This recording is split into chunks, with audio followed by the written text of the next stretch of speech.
Hello there.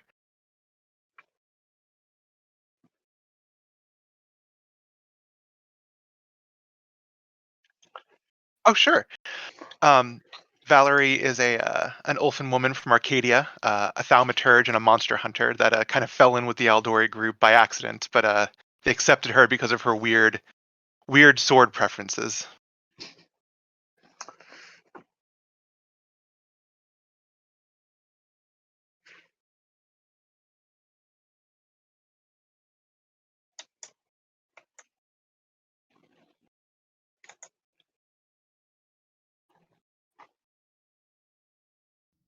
They can all hear me. You just can't. Yeah, sorry about that. I was away on business. I took my headset, which of course means that OBS decides to disconnect every device. But why don't I do the whole intro again so everyone else can, everyone in the group can listen to me do this a second time. Let's see if I do it any better than the first. I have to remember what I said. So good morning, everyone, and thank you for all showing up. This is going to be a special live stream. We're going to be doing a live playthrough of Pathfinder Society Scenario 405, the Arc Lord Who Never Was. This is a continuation from Pathfinder Society 401, which was the start of Season 4. So it's one of the branching scenarios. And today I have with me the Aldori Shenanigans team. We will not be going there. We'll be going elsewhere. And I think so. We've already done one introduction. We introduced Drew, who will be playing Valerie. So you got to hear that. So today is being played in support of two different charities. One of which is Extra Life, donated through the Pathfinder Second Edition Foundry Volunteer Development Team. The other being Save, which is an organization supporting mental health. So continuing on with our awesome player introductions, we'll go with Ken, who'll be playing Nikto. I'm Ken. I am the person who wrangled this group together because at one point in time I was going, how many interesting ways are there to make a character who can legitimately claim to be an Aldori sword lord? I will be playing Nikto of the Clan Virata, son of Klaatu, who is a Strix and a fighter is his class. He took the Aldori Sword Lord dedication at 2nd level, and background-wise, he picked up his sword by going through the fields of fire, being charged by some half-witted noble who thought that he was robbing graves, and it turns out that having wings is an advantage when being charged on an icy cliff. That noble didn't need his sword anymore, so Nikto picked it up off the ground afterwards. Wonderful. Our third player for today is Mike, who's playing Ain Leveda. Yeah, so Ain is a haughty noble from Brevoy, who is basically a true Aldori sword lord who's gone through school, basically cast off like third child of a noble family, and has learned the Aldori sword the right way. She joined the Pathfinder Society just to keep an eye on Nikto, and most of the banter you'll hear is because she doesn't believe that Nikto got his sword in a legitimate fashion or learned how to do it the right way, even though he's probably the best at using it in the group. So, and I'm also, because I'm Lebeta Aldori, I'm cousins to the next player I believe you're introducing. So next up we have Ryan. Ryan will be playing Yevon. Yes. Hello.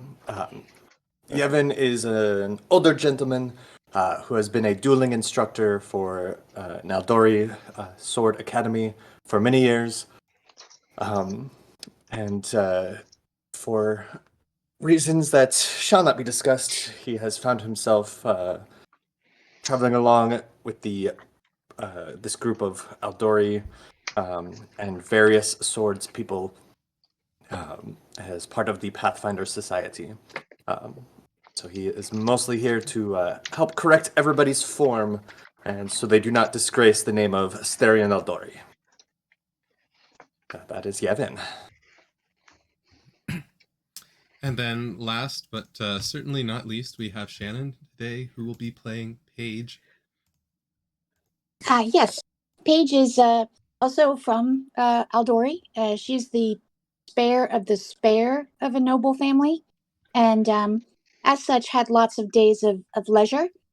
And in order to fill those days, she acquired some less than admirable skills, and has now become an acquisition specialist slash Aldori sword enthusiast because she took her father's sword.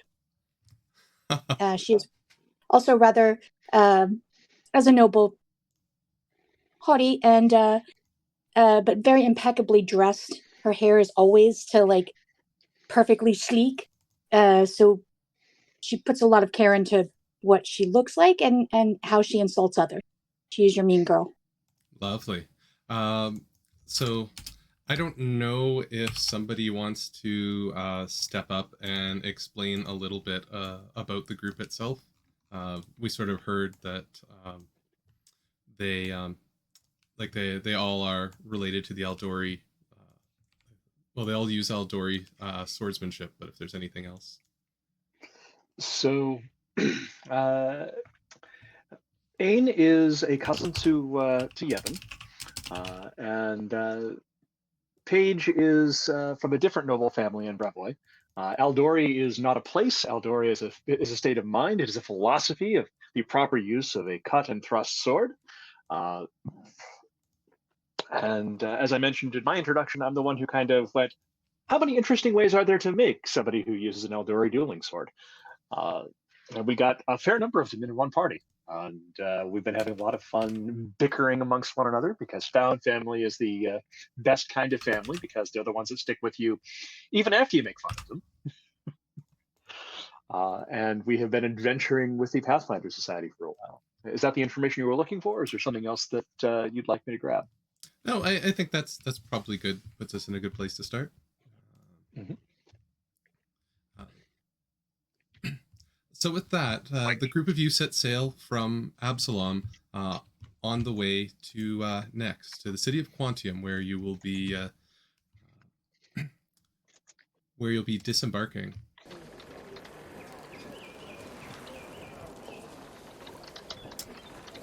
So you arrive. You've taken your time.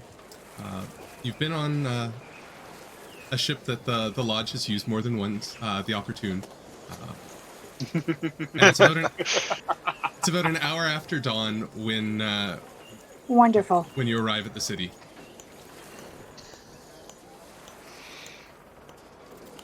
For anyone interested, Paige has been groaning the entire time about our ship choice. I don't think we have a choice of this one, Paige.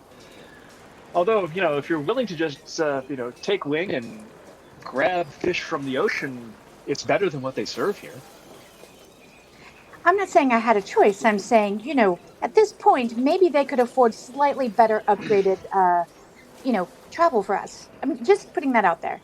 Not being able to use any of my products due to bad lighting and no mirror is unacceptable. Such accommodations build character, my dear. They build fleas. I am with Paige. As you were briefed before you left that you were coming as low-profile merchants, and you were taking this ship and its rickety nature entirely to help serve that. I suppose we should get to our business then. Just put away your wayfinder, Nico. I already have. Business off of the Opportune, please. Oh, that's my Wayfinder. I put it on him as a joke. Sorry. And she takes it back. Yes, hers is the Wayfinder that has the compact mirror on the inside of the lid. It is true. It's a beautiful, beautiful Wayfinder.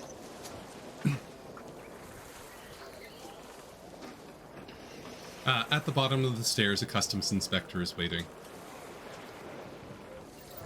Greetings. We are merchants from Absalom. I'm just the hired muscle. She is the one who does the talking. And he throws his thumb over his shoulder at Paige.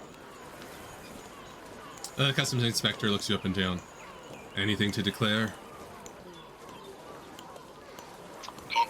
Absalom?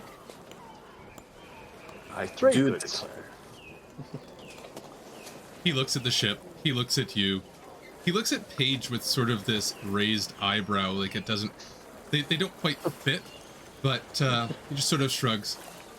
Well, given how you got here, I imagine the answer's actually no. You can go. Thank you most kindly. Thank you.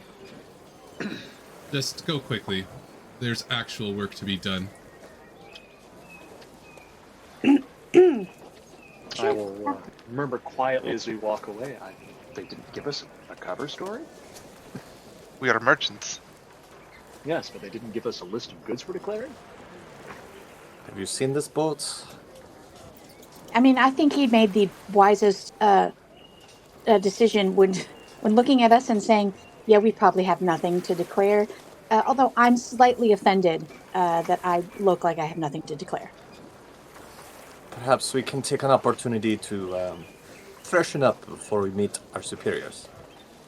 Nikto, you, are you coming, or do you want to just give me that sword and go away? I'm actually trying to... that's why I'm on the wrong browser tab. I think it's because he's he's too enthused with the fleas from the boat as she picks another one off of herself. This is unacceptable. Disgusting. You know, at least you don't have fur in your true form. It's everywhere. No, what was happening is I was looking at the Twitch stream. I was trying to click and drag my token to the Twitch stream. I was laughing because I knew that's what was happening.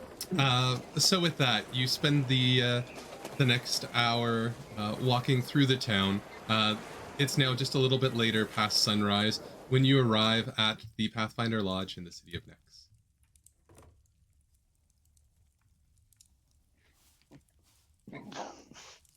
Well, Paige will walk right up to the door and open it like she owns the place, because why not? You open the door, sitting at a table, just on some sort of plush cushions. You see the local venture captain of the lodge, venture captain Sebnet Sansircote. She's there, sitting, drinking some tea. Excellent. You've made it. She is a small bronze-skimmed gnome.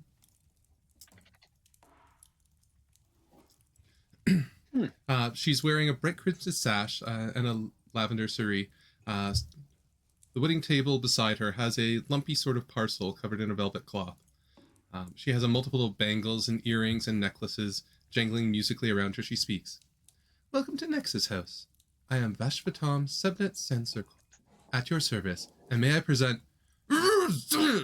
You hear this yelling from beneath the cloth. The cloth comes back, and some of you may recognize a head, a skull with flaming eyes. She sighs. Oh, no. Not you again. As I was saying, the great Zikrix. Sebnet, I thought we worked this out. I promised to stop doodling on your table, and you promised to quickly pull the curtain and give me a dramatic reveal. They both tilt their eyes at each other, and towards the table surface, where an ink pen rests next to a bunch of crooked spirals of someone's had sort of drawn it with a pen held in their teeth. Zikrix reacts first. That just goes to show my powers! My powers of divination, they are ahead of the time. Hey. The venture captain takes the velvet cloth and drops it on top of the skull. Our humorous friend here, Pathfinders, is why we sent for you. We don't have too many details, but Zikrix says she's called herself. Those letters don't get enough love in your chronicles. It's a crime not to use them, you hear from under the velvet. She's taken the name Zikrix for now because she likes the sound of it, but she's almost certain it wasn't her name before. We discovered her in the vaults of the Grand Lodge. Unfortunately, nobody could figure out who or what she was, and it's as if she never existed. However, I've come to believe she is one of the Arc Lords of Nex. Other recent events have provided evidence to support this theory as well. Agents of a longtime foe of ours, the Night Hag Aslan, has been snooping around anywhere I went to do research. It's as if the more we learn about this skull, the more others do as well. I need you to take Zikrix into Quantium. Follow her hunches and premonitions about where she can go to remember who she is. Return here when you've gleaned all you can, and together we'll try and discern why Aslan is after her before whatever scheme she's up to comes to, dare I say it, a head.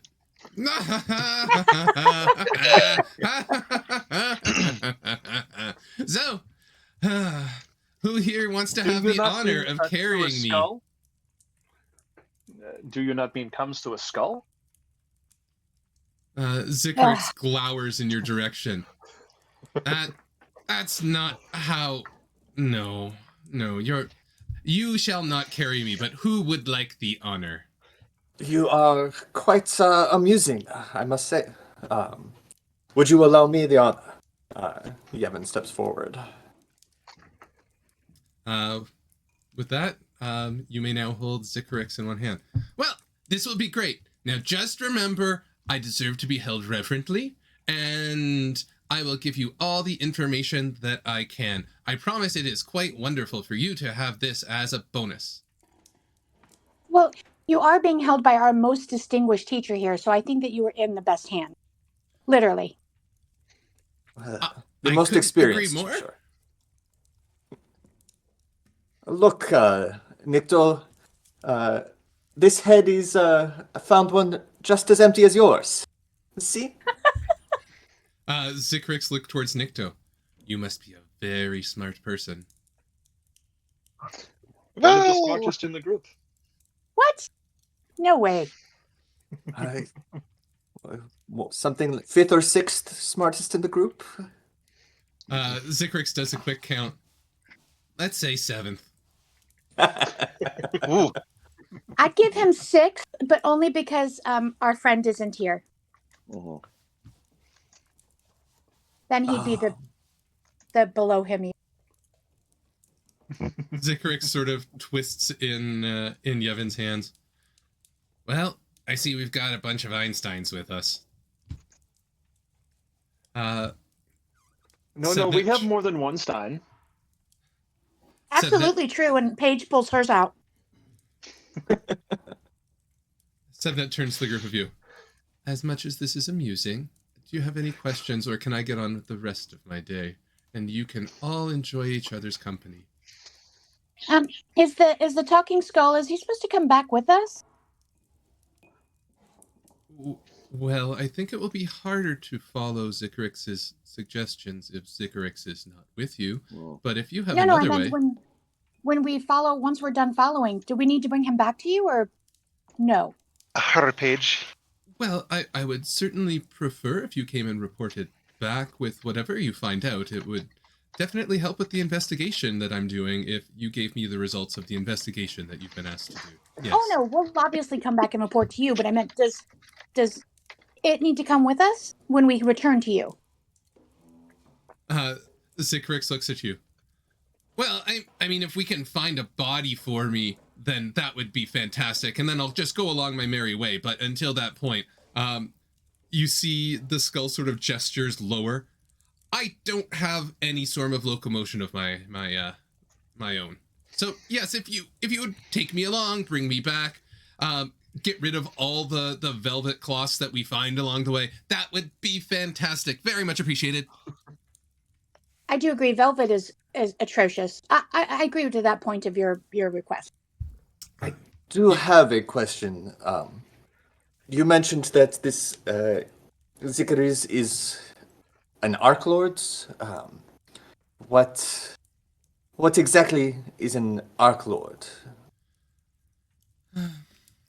Sevnet turns to you. I don't particularly have time to go through a large history. This is probably something you should have learned back at the academy. Very, very powerful from this area. I'm sure you'll discover more as you go on your way. In any case, this isn't anything concrete. This is more of a gut feeling. I was visiting the Grand Lodge for treatment after one of my experiments rendered me temporarily deaf. It's not important, and just reminded me of some things that we've encountered in the vaults. We know that Zikrix is not undead, and is not an intelligent magic item. Zikrix turns. I'm not an item, but I promise you I'm plenty intelligent. That's not what I meant. Regardless, this gives us a place to start digging. The Arc Lords of Nex themselves were a powerful and influential faction of wizards who claim to be descended from Nex's household servants. They've been lobbying for control over Nex since he disappeared. So, some Fascinating. our lack of background knowledge is possibly because we had a very shortened course at the lodge due to our already magnificent abilities. But is there anywhere we should start first in Quantium, or just follow the talking school, kind of like we follow Nikto around? So Zikrix turns to you. Oh, don't worry. I doodled out a list. I could write more than just on the table, subnet size.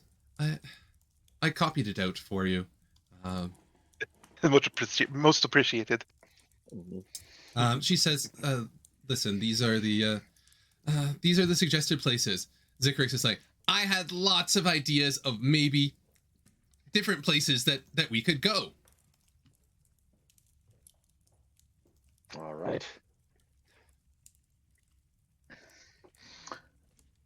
A certain location at the docks. They've told us that we got off the docks and said that we were merchants from Absalom, so that's an obvious inn at the Merchants League. A nature preserve. A bureaucrat at the palace. Yes, that's definitely going to be what appeals to you. Long, droning discussions about paperwork. What is the Warlock's Walk? Zikrix turns to you. Oh, the Walk, very popular park. It's also the parade ground for their military. There's a big fountain called the Vizier's Fountain. The waters dance.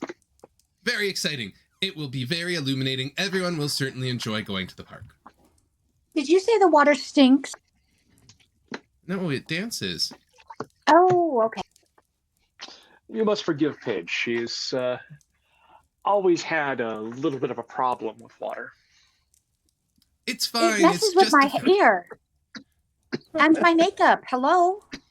I'm sure you'll love it. Lots of wealthy, rich people that apparently are aspiring to be like, they like this place. Second only to the think house. she just burned you, Paige. He did. It's fine. I'll get him back later. We're in the company of a venture captain right now, so I'll keep my snark in. He knew to him. Septon says, "Don't on my behalf. I've had to deal with Zikrix here for the past couple of days. She enjoys the witty repartee, if you understand." Is it truly witty, though? Really? She wants witty repartee. Make sure that it doesn't talk to Nico. That is only because they're afraid of being shown up. Let us begin at the Walk. Dancing waters sounds like a delightful respite. Sure. If you don't have to worry about hair frizz. Before you go, I was asked to pass on the following missives from Iando and Fola. And you are handed out first one message from Iando, which for whatever reasons hand out two.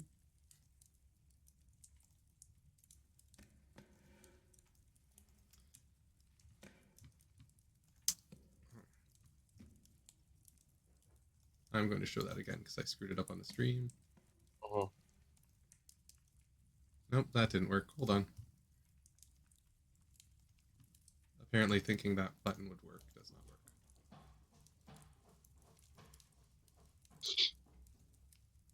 There we go. Oh. So this one's from Yando, and you said there it is.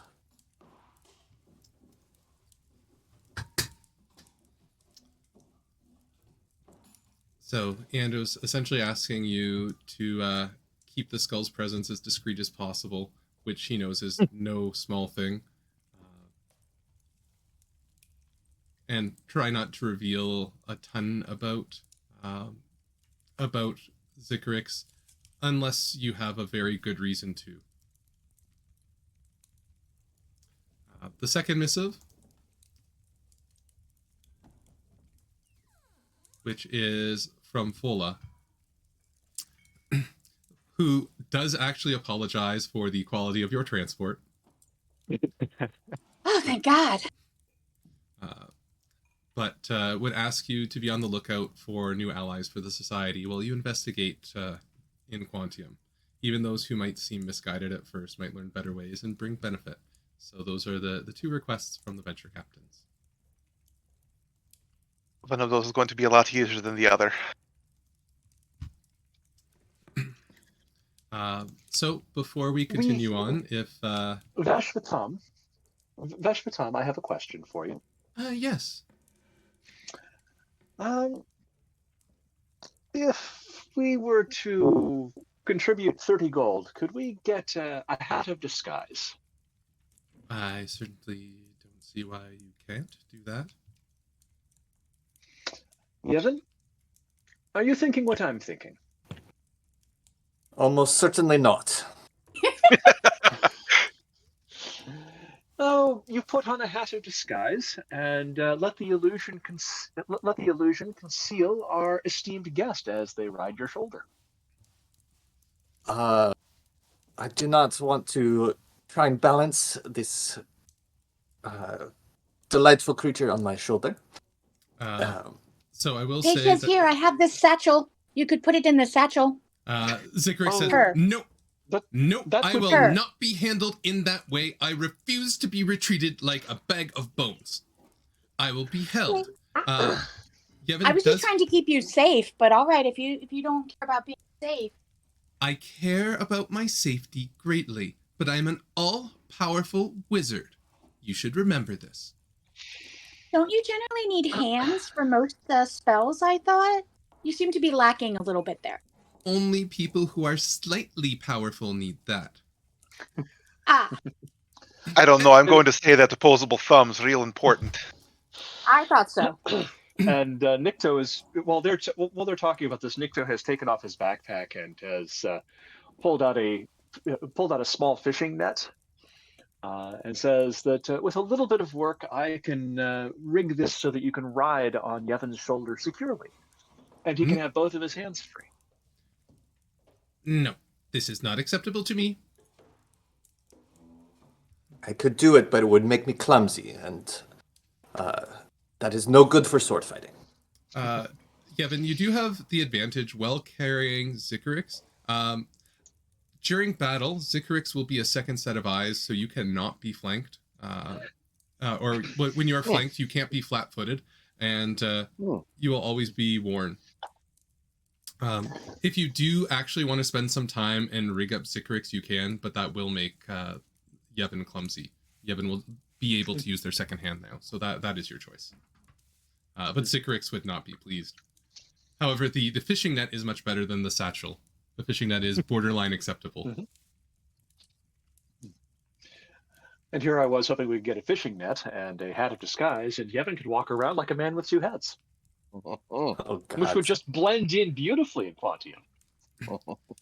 Hearing your random plans, Sepnet says, honestly, there are a few places in the world where people are willing to accept magical and fantastical as normal as the streets here.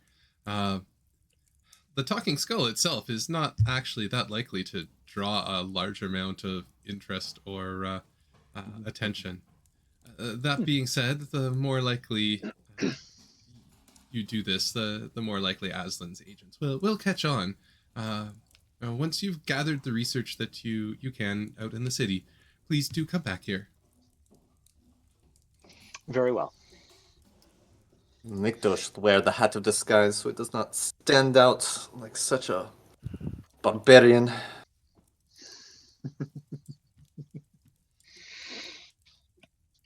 I strongly suspect that I stand out less here than you do with your mere with your mere 4 limbs rather than my 6. Well, when we are all done posturing at each other, I believe someone suggested the Vorloc's Vok. Yes, let's go see the dancing waters. So before we head out, don't forget to grab your school items, should you not have already done so. And do we have any glyph points to hand out? There are a stupid amount of. Everyone gets a hero point. Okay, we'll just start everyone at 2 hero points. I had this feeling, but for the purposes of proper GMing, I wanted to make sure. Mm-hmm. There are a stupid amount of glyphs on the table. Which is fine. think I'll just use all of mine as villain points, and we're good to go. Oh, that's fine. And I apologize. I did move mine up to 3 hero points because I also have a campaign coin. Wonderful. Okay. Does anybody else have any promotional boons that they would like to apply? Now would be the time. I am wearing my vestments. So when I reroll using a hero point, I add +3 because I have 3 glyphs. It's only +1 circumstance. Oh, Yeah, it's it's plus only one. +1. Okay. Okay. Yes. Sadly, they nerfed that because, as I was told, the math is too tight. Mm-hmm. Okay. I also have on a Gen Con Pathfinder volunteer shirt. And I'm wearing my Goblin Ale, Dog Slicer Ale. I am unfortunately naked as far as Paizo is concerned. I also have all the books and the character portfolio right next to me on a shelf. So you can feel free to choose which of the boons that you would like to use. I mean, my personal favorite is the free heal, but although actually now my personal favorite is the campaign coin because you can't really beat a hero point. You can give to literally anyone else. So with that, you begin your walk to the Wizard's Walk. As you go along, you can certainly take a little bit of time and speak a bit with the locals. If you'd like to do so, it will be a blind diplomacy check, society check, or relevant lore like Quantium lore check to see if you can get a little bit more information and help to educate about the Arc Lords of Nex. Gather some information. We'll start talking to people. And you said blind duel, right? Yes, that's correct, because this is a recall knowledge. This is a recall knowledge. Society would work? Society would be functional. All right. Let's check something here real quick before I roll. That would be a thing to do.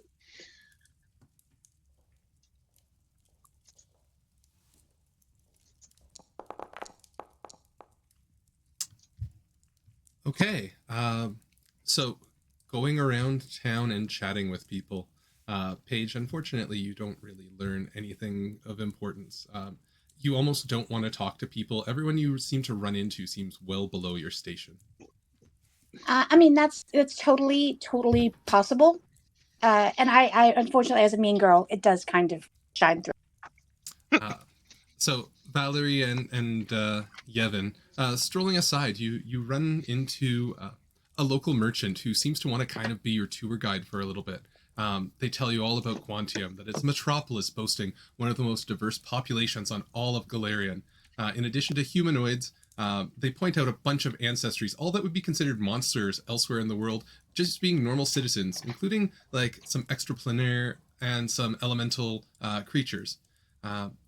They let you know that the Arc Lords are spellcasters who lay claim to Nex's arcane legacy. They don't rule over its nation, but they are a very powerful faction with much influence over its destiny. Nikto, you sort of wander off for a moment and you just get bored of this conversation with this random merchant. You walk over to a shop and are quickly hustled inside. You meet an associate of the influential Embellic Deer. They say that they recognize you as a member of the society, and this is one of the many Arc Lords that you've heard that's actually on a on good terms with the society itself. You feel like the amount of knowledge that you have regarding this circumstance and this situation has just gone up rather significantly. And as everyone drifts away, you just want to hear more from your tour guide. Your tour guide tells you secretly that scores of invisible stalkers lurk among Quantium's extremely diverse population. The cutthroat nature of Quantium's politics means that these experts in the arts of assassination might be anywhere and everywhere, and you should keep your eyes out. I will keep my feathers to the wind because invisible stalkers still have to move through it, right? Pretty much. Mm-hmm. And just give me a second. So that brings a question from Valerie. So, one, does Valerie feel like she'd be comfortable in her beastkin form in the city? Definitely. All right, she absolutely wolfs out into a white werewolf. Mm-hmm. And then the second question, since invisible stalkers came up, it feel prudent to point out that I do have scent imprecise 30 feet.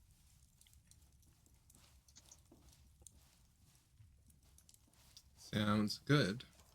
Although, if you'd like, you can recall knowledge on them. Sure.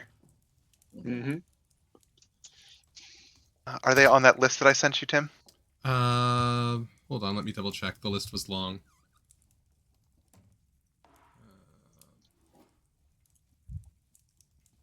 Let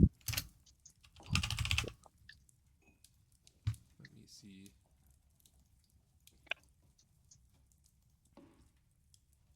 They are on that list, yes. Awesome. Thorough record supplies.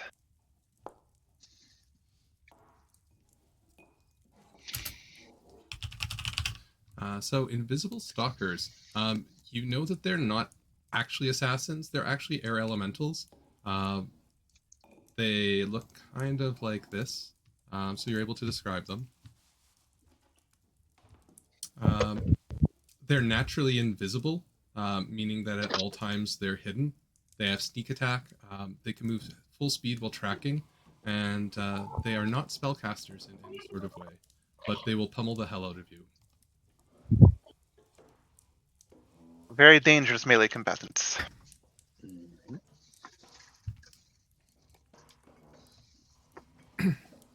Good to keep a nose open for those. Indeed, indeed.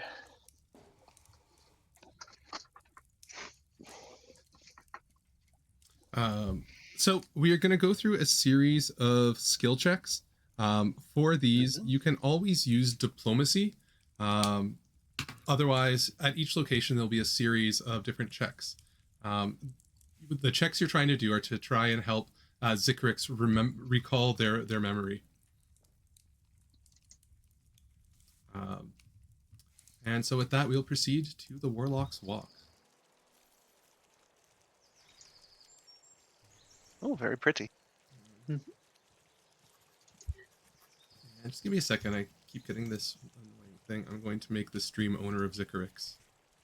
Now, this seems like totally appropriate settings for me. I feel like I shine in this setting. So you arrive at the park as described. There's a large marble fountain out in the center up here. And Zikrix says, "Oh, let's go there. I think that's somewhere that will help me remember a bunch of things." Well, you heard the lovely lady.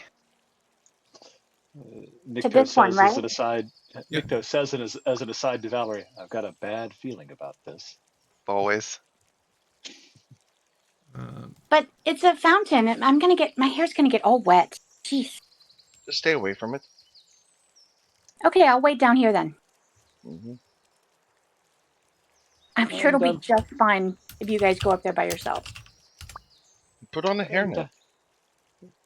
And I'm just staying near Yevon. As you walk towards, you see some of the water splash from the central fountain and start dancing around. Zikrix turns to you. Heads up, everyone! I'm making a narrow escape. All of you aren't going to get out of this bone dry. Mm. Delightful. Mm-hmm. As you get towards the fountain, Zikrix turns Cute one, Zikrix. his head to Yevon. Put me down in the waters. Yevon will look around a little suspiciously, but then comply. As you do, you see Zikrix's head lift up in the air, and it starts dancing on one of the sort of dancing water rivulets or streams that's coming out of the fountain. You hear almost genuine joy. With that, anyone who'd like to attempt to help Zikrix figure out a little bit about themselves as they're happily hopping around can attempt diplomacy, acrobatics, engineering lore, or intimidation, or another skill if you can explain how it is to be used. And these are open rolls. And Alright. is it, any of these obviously better or easier? None that you can think of, none that would be obvious, Okay. I'll say. Diplomacy is just generically useful all the time.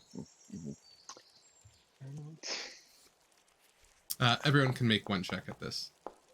Okay. I am just winning today. It's this water. Better now than later. Yeah. There.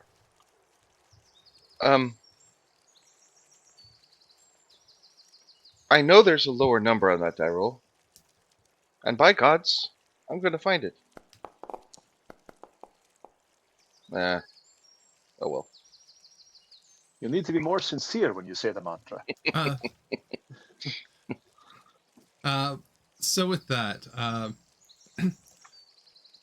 Aen and Nikto both decide to get into the fountain and hop around with Zikrix. After a little bit of time, Zikrix gestures with her eyes and her jaw towards Yevon, looking like she needs to be retrieved. Zikrix says, let's go sit down for a minute.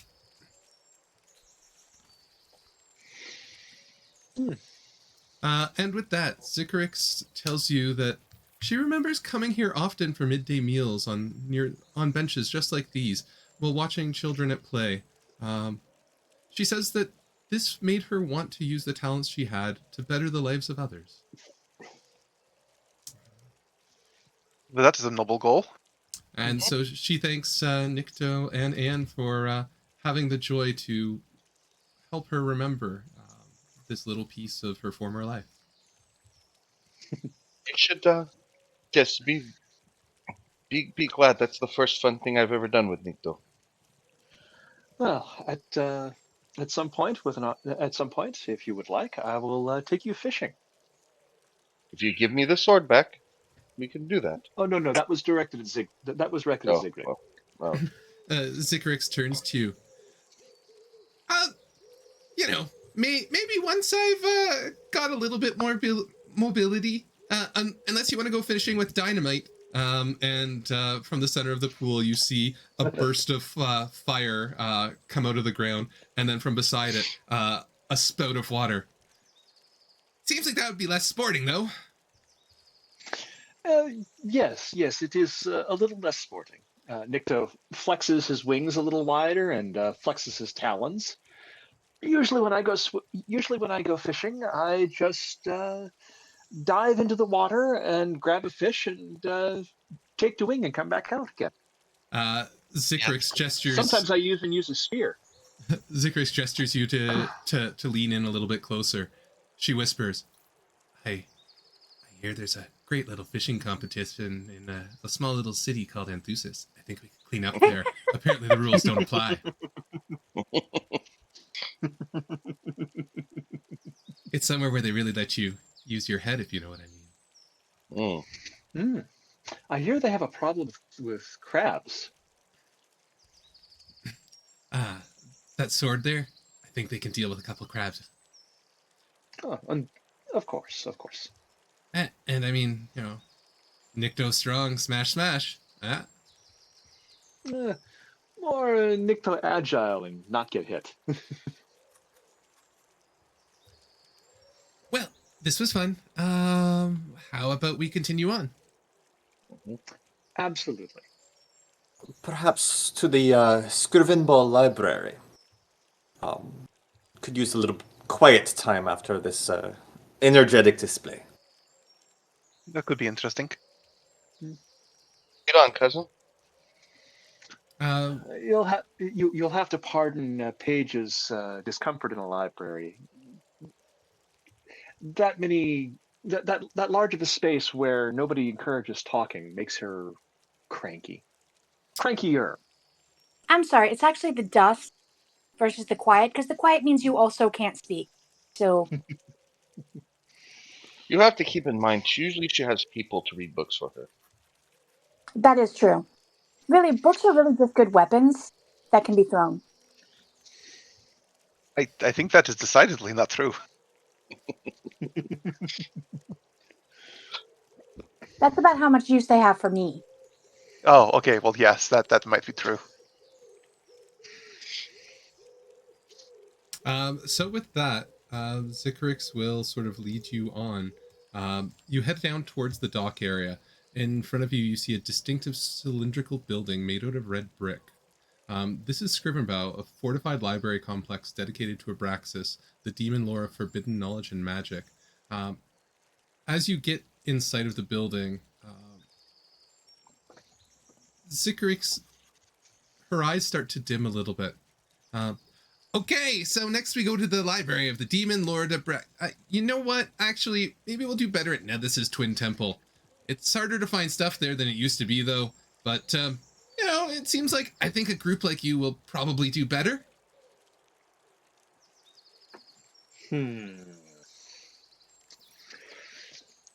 I would like to make a secret perception check to sense motive here. Sure, roll a blind perception check. Absolutely.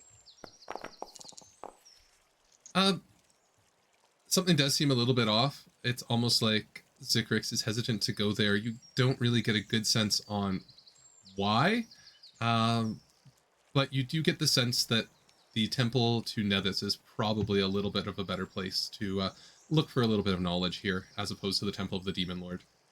You feel like you'd probably be a little bit out of place there. Yes. My experience with Pathfinder training is that once you go to grad school, you end up selling your soul to a demon lord, which is why I never, went on to graduate school. The Temple of Nethys seems to be a little bit more low key, and also if it's like the Temple of Nethys in Absalom, they even have books with pictures in them for page. I would just prefer not to go into the temple of a demon lord. So, yes, I vote Nethys as well.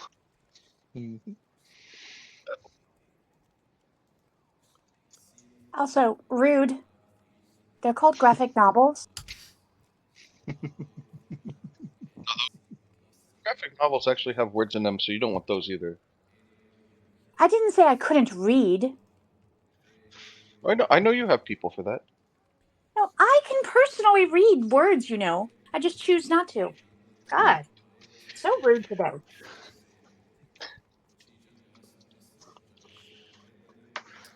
So with that, bickering all the way, you arrive at a large twinned temple. You see a main courtyard dedicated to knowledge, and at the far end, it seems like there is a reference desk with a haughty dwarf sitting behind.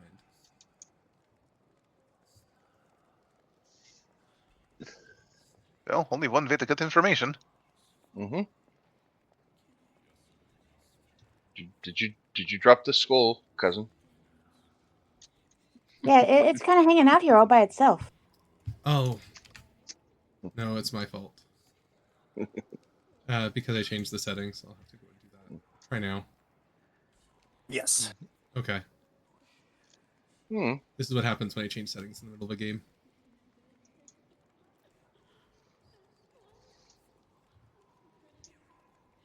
Come along. We guess I'm following you, cousin. As you arrive, you see a dwarf sitting at the reference desk, wearing half white, half black. Obviously, they're a priest of Nethys. She turns to you. Welcome to our temple. How may I help you today? Hello and good morning. We are merchants and kind of tourists in the city. We're wondering what you could tell us about the library. Well, this is a temple to the Lord of Magic, Nethys. It is open for study for anyone who should so choose. I'm quite interested about your companion there. That seems a little different than most of those who attend our libraries today. Nikto, of course, thinks he's talking about him because he stood in the middle of the plinth here and just stretched his wings wide and going, that feels good, and then walks on up. Paige, roll a perception check for me.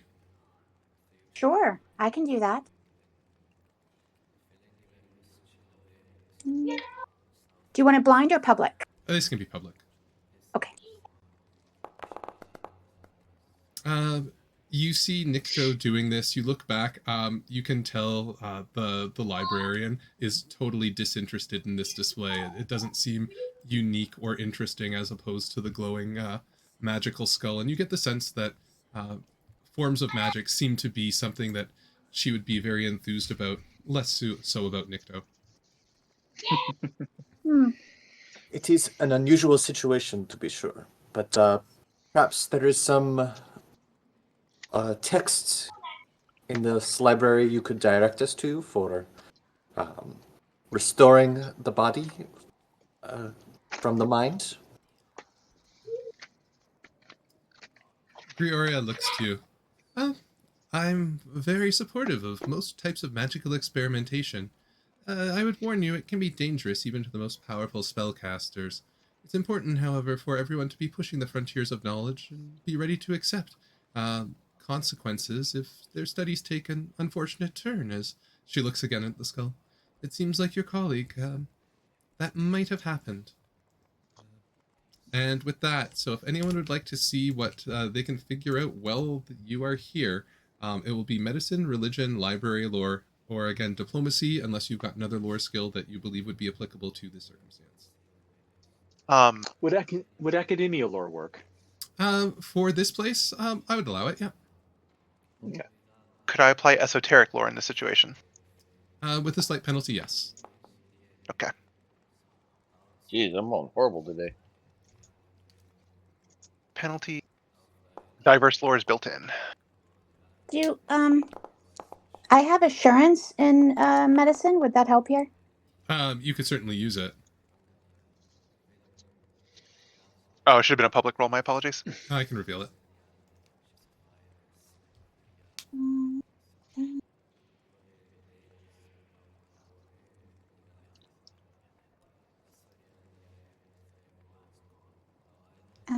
Great.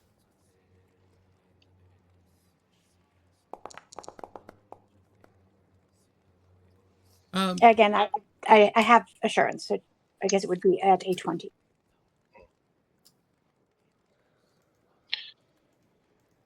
I just don't know how to apply it on my Foundry sheet.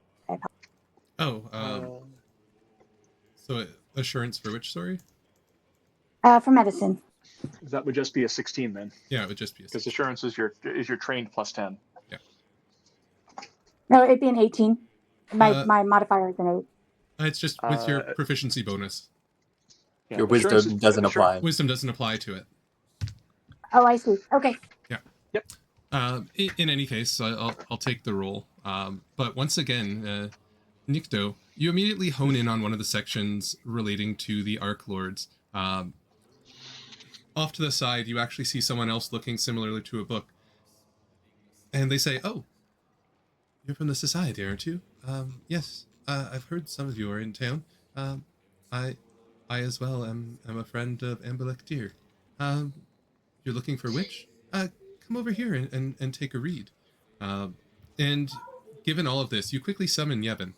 Yevon brings over Zikrix, and after a quick check, Zikrix turns to Nikto and Yevon and says, "I seem to remember I once contemplated seeking out assistance from Abraxas's followers in the past, but balked upon receiving a request to retrieve a significant secret for the library's keepers. I've found myself unable to recall exactly what that had been asked of me after making the request, so I can't tell you more, but I decided after, much like I did today, to try and seek research help at this temple here."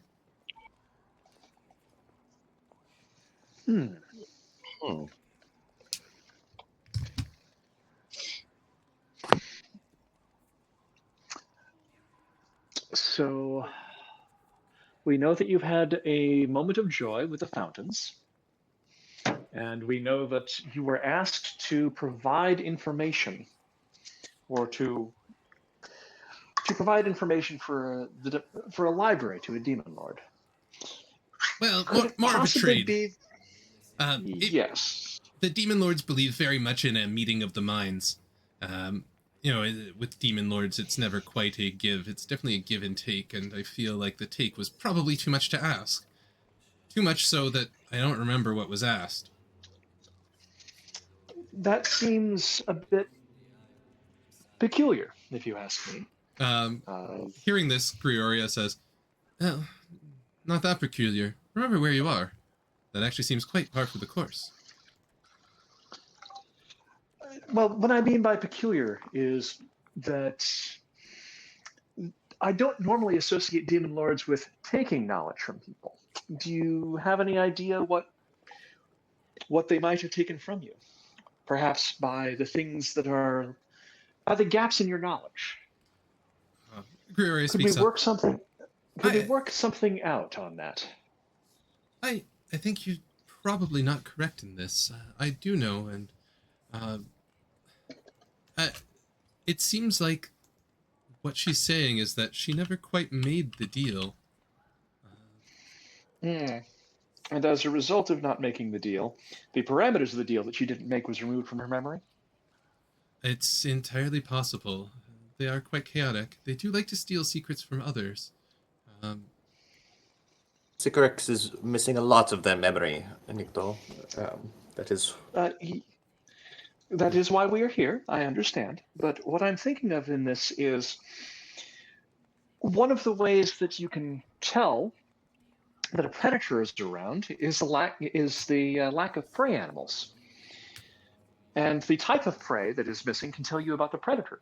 So the types of memories that she still has tells us a bit about the memories that she doesn't have, and that can tell us about what is preying upon her memory.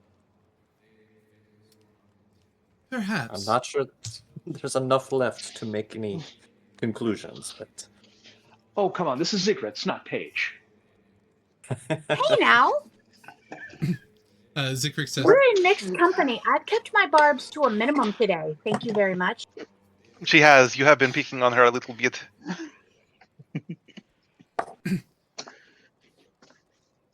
Perhaps we should finish our walkabout. And... Zikrix speaks up.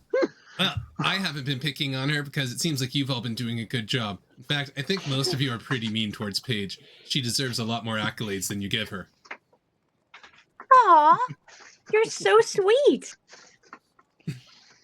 In fairness, you were talking about subtly ditching Zikrix in a ditch before we went back to the society page. I did not say a ditch. I asked if he needed to come back or she needed to come back with us. Because what if we had found her home where she was here? She might not have wanted to come back. Mm-hmm. I never said abandon or throw her overboard or chop the skull up. Never did I say any of those things. I didn't say those things either. You're the one saying them now. Zikrix just says, why would you think of these things? Yevon cradles Zikrix protectively. Have I made any... I have been very nice to him her today. I asked if she needed to come back with us. That's it. That was the only thing I asked. You guys are making it sound like I'm a serial killer. God. You are making yourself sound like a serial killer. Dude, don't blame us for that one. And worry not, Zikrix. We will not chop you up or whatever. What was the other thing? Throw you overboard? You said drop him in a ditch. As pleasant as your banter is, this is still a library of knowledge, and as you are not trying to use magic more than arguments, I would request at this point that you move on. Thank you and good day. Apologies, priestess. Thank you for your time. Given recent discussion, we should perhaps skip the nature preserve. A little suspicious for us to go there directly. Perhaps the Merchants League. Sounds fine. Ian will come up to Paige and kind of like put her arm around her and say, "Let's just take a walk up front for a bit." Fine. I've been on great behavior today. Why is nobody picking on Nikto? I always pick on Nikto. I'm saving you from them. I would rather pick my teeth than waste time to pick on Nikto. Gross. As much as I like making fun of Nikto as the rest of us, Nikto's kind of the one who's been helping my brain so far. He's filling in the gaps that you say are missing between his ears, so I'm appreciative of Nikto's efforts. You imagine that at this point, if Zikrix could give you a thumbs up, they would. Well, yeah, imagine that. Thumbs are important now, huh? Right? Yeah. Nikto, A broken clock is right twice a day. Nikto, I need you to make a will save. All right. Oh. Well, this will be fun. Open or close? Gotta be open. Oh, yeah. So we'll save.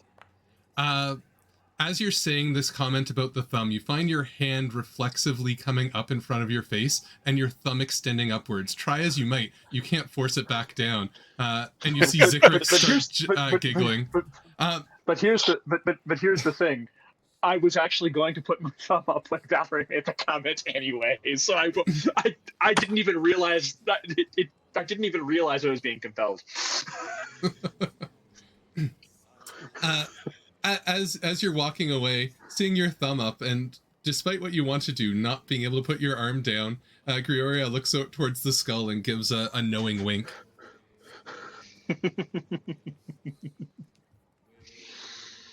And with that, you head off to the Merchants League. Just let me put a new copy of Zikrix out for you. You know, I do like this idea of Nikto having to walk around the city with his arm extended and a thumbs up no matter where we're going. I find it quite enjoyable as well. So you arrive to a bustling marketplace. You see two vendors of note inside the marketplace itself.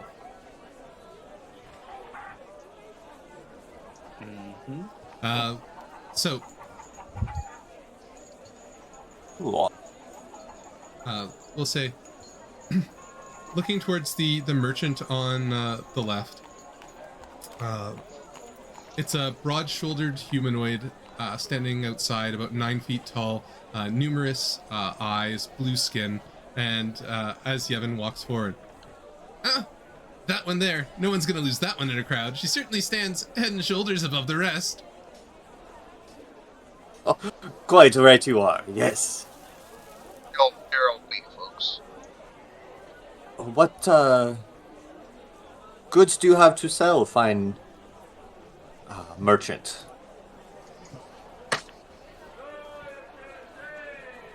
Why is that not... Did that pop up for you? It Yes. did. Yes. Okay, it have didn't the pop up on the stream, so I'm not sure why, but maybe I'll... It's popped up twice now. Yeah, it's because I keep trying to pop it up on the stream and I don't see it on the stream view. That's fine, I can try refreshing later. So unfortunately, well, for the stream, I'll just zoom in on the token. Because it's some pretty cool artwork. Thanks to Spartan for finding it. So, you arrive at the first merchant. The shop that you see in front of you is filled with strange extraplanar reagents. And you hear this booming voice, "Ah! Come in, come see our wares. You look like, well, you could be merchants. That one there in the back, you come forward. You seem like someone actually worth dealing with." Yevon looks at Nikto with disgust. They were looking Or at unless Paige. he's referring to Paige. Yeah. We're looking Okay. back at Paige. Paige, they need the one with money. Oh, money. Oh, now I'm helpful, I see. Well, I mean, Hi. You know, Yes. the stopped clock is, as Ain said, right, twice a day. You know, some people, including you, were only alive today because I shed too much hair. I'm just saying. Hi. Yes. I do have money and I would like to buy some things. All the things, maybe. Well, I am happy to have someone who looks refined and like they could actually afford my wares. Come to my shop, so please come in. And with that, if you'd like, you can use diplomacy to try and chat up Latila. Otherwise, if you want to look around at the actual wares, Arcana, Survival, or Mercantile Lore would be appropriate. Yeah, we'll do diplomacy. And hope the dice are favoring me at least a little bit, and they are not. They are So I'm very- going to use one of those rerolls there. And maybe get one good roll today. Is this everybody? Yeah, everyone can make a roll. Are the roles for the diplomacy versus checking out the shop separate? No, it's the same thing. You're either talking Okay. to the merchant or looking around. Gotcha. 2, And is 3. there a role to identify what this fine fellow is? Sure, it would be a blind society check. And I guess the last one. Oh, Nikto, if you'd like to check out the shop, you are welcome to as well. There's my Okay. diplomacy check.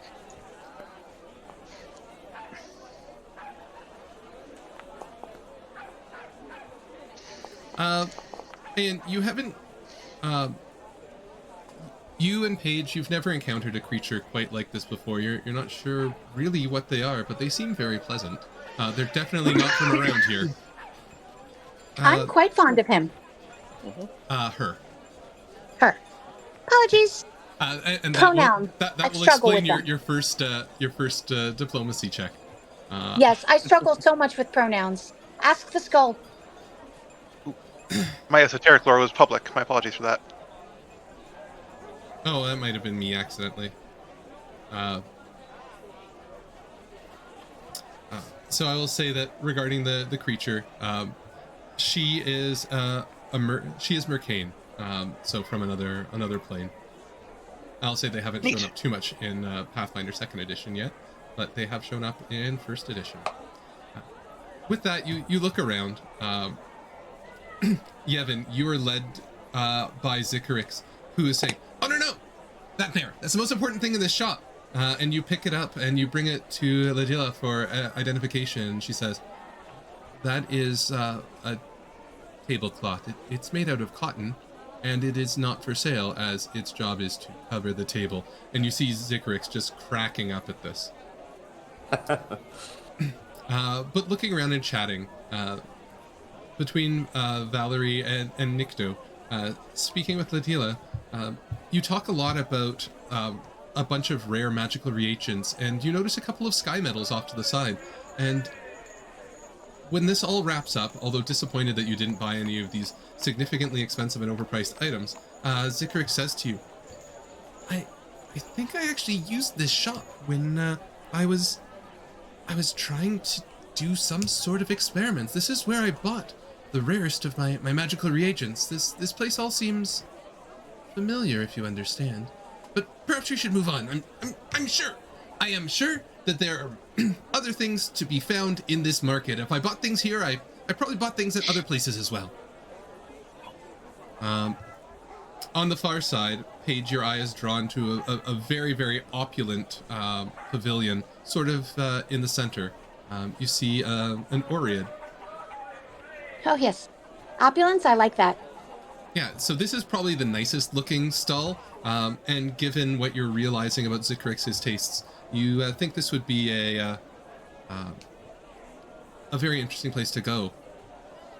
Oh.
Again.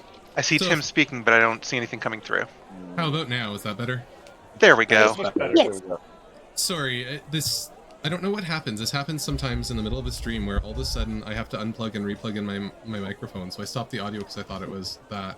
So I don't know how much that you guys missed of my description. All of it. Everything. What was the last thing I told you after the opulent tent? Shannon asked what was in it, and then it went quiet. Yeah. Yes. I was like, fine, don't tell me. It's fine. Inside the tent. Well, did you hear my Zikrix making fun of people part? Nope. No. No. Oh, so That's what we're here for. I know, right? So yeah, you come up and Zikrix whispers to Yevon, with head spikes like that guy's got, he could be a literal headhunter if you got him angry. And I zoomed in, so presumably everybody on the stream saw me zoom in for literally no apparent reason, because obviously I wasn't talking.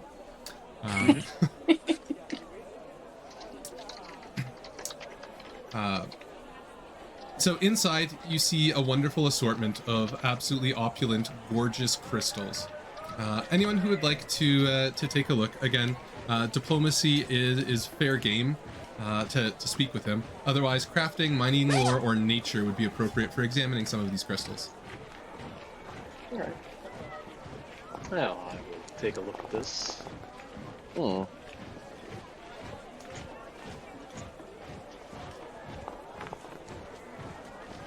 There we go.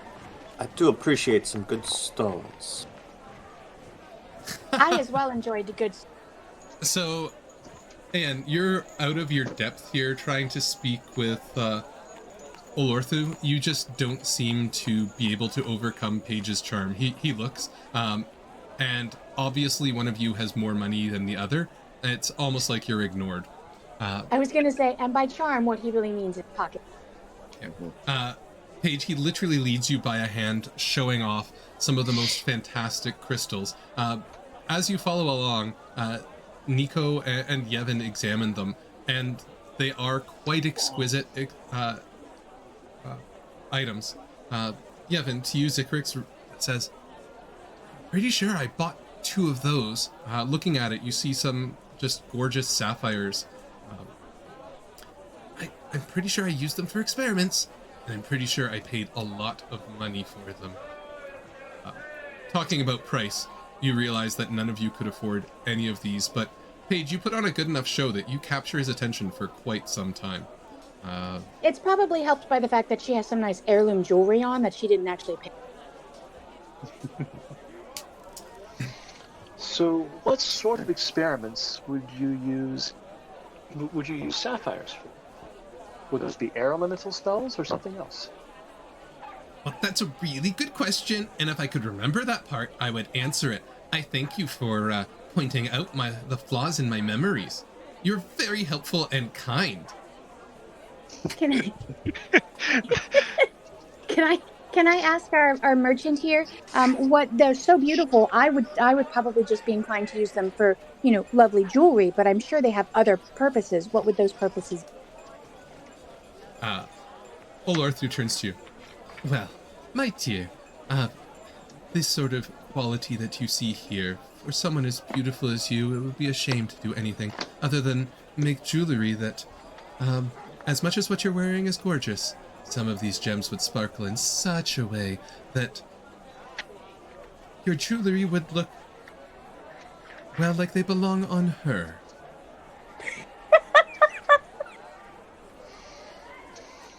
And Paige does feel herself reaching towards her, coin purse. She's like, I do have some gold pieces. I do need some new earrings. Well, I much prefer to deal in platinum, but I'm sure I could slum it with some gold. This one over here, it would be 10,000 gold. It would be worth it. And this is friend prices, you understand. I wouldn't offer this to anyone else. Wow. That is amazing. I'll have to, check with the money person. I have family money, and I'd have to check with them. But these are lovely. Do you have a card or like a link that I could find you later? Nothing so mundane. We're in Quantium. Your backwater ways are quite quaint. But he draws out a quick sigil in the air and says, have one of your more magically talented friends just copy down that sigil, and they can use that to be able to send me a message in future. It's how I prefer to conduct most of my dealings. And I look behind me, I'm like, is someone able to cut that down? Valerie sighs and copies it down.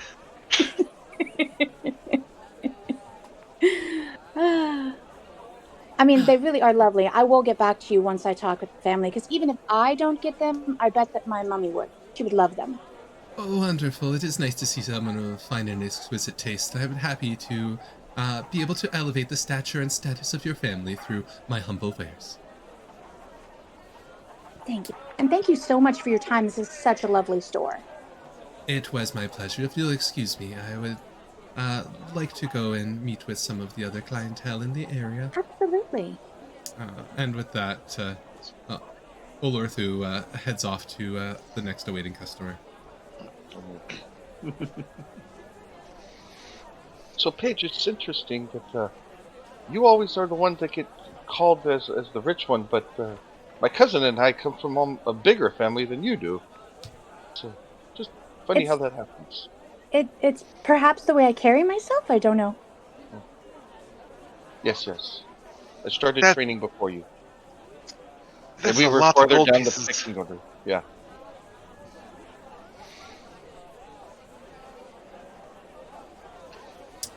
I will say that Nikto and Yevon, the piece that was being shown to her is probably worth about 7,500 gold, not 10,000. Oh, my. That's it? Just that? Okay. And as I typed in the chat, Nikto is totally leaning into the I don't understand the culture here. Much the same way he was always late to laugh at the joke. He's doing that just to not snicker at this. Just be nice to Paige.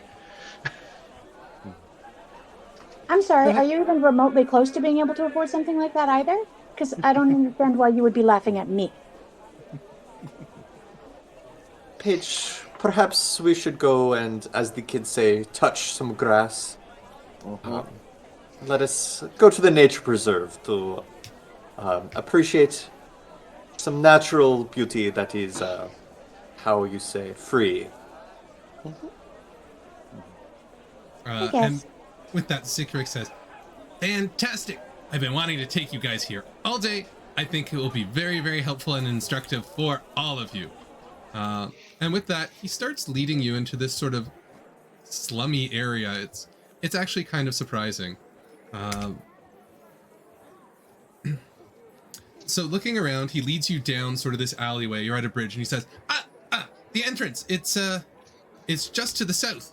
Yeah. Just to the south, over in that corner there. There. Well, I will point with my... Actually, you know what? And Nikto, make another will save.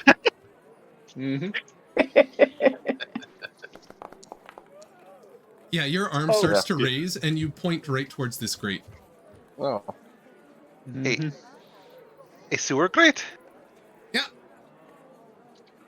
Nikto, isn't this where you go on vacation? No, I go to the seaside where there are nice cliffs. Aim, actually, I've been thinking. With all of the voices in your head, perhaps some of them could help our associate here, Zikrix. You haven't spoken to me today. We have not fought anything.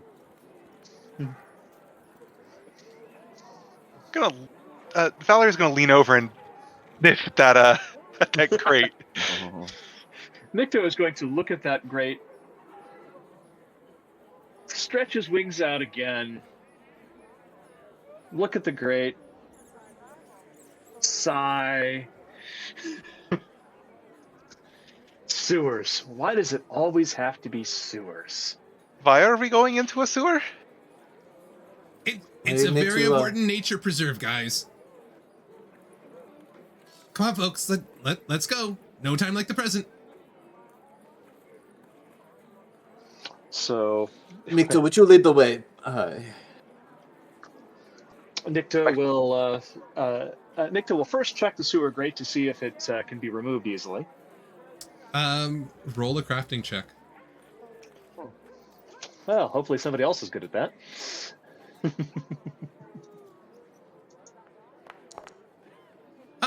Looking around, it seems a little bit rusted in places, but Yeah, you think you could probably pry it up with a decent athletics check? All right.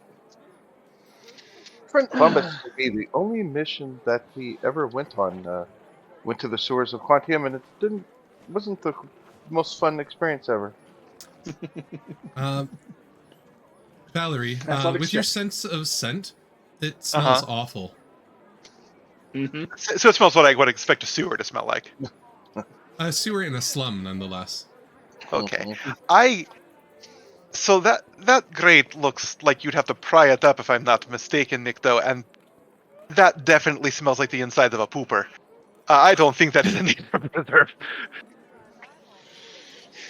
Zikrix is like, listen, it might have changed since I was down. I promise, very important. You can definitely trust me.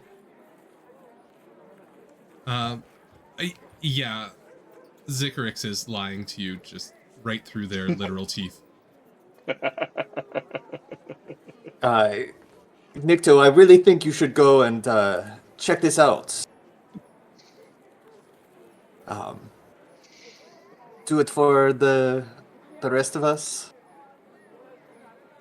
For science. I thought you were about to say do it for the vine.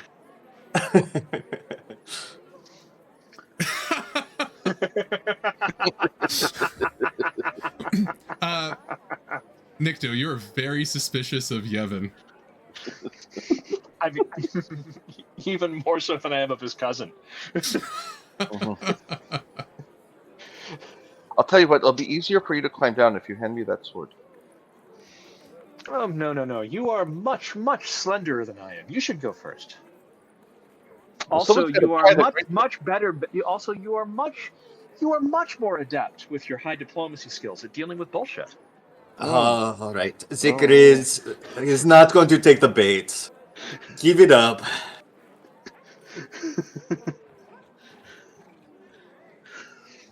Valerie looks back to Paige like, we're together on this, right? We're not going into the poop hole. Oh, going in there. No. Yeah, okay, no, good. absolutely not. Oh, no. Nikto is looking at Valerie and, giving the. We are both people who live, in mountains and forests where things are clean, and the air smells good and doesn't smell like that. Yes. Yeah, Zikrix says, mountains, you're probably good at climbing. You should climb down. Zikrix, I like that. That's a good idea. Yes, absolutely. Mm-hmm. Oh, but Paige is so much better at climbing than I am. Oh, I don't need to climb, sweetie. I'm already up at the top. He sighs and decides that action is better than bickering, and we'll just pull the grate open. Make an athletics check. I mean, she will make a show of trying to pull the grate open. Oh, actually, it probably will. Oh yeah, you pop it your off, and you're dice just are sort so of pretty. you're holding it there.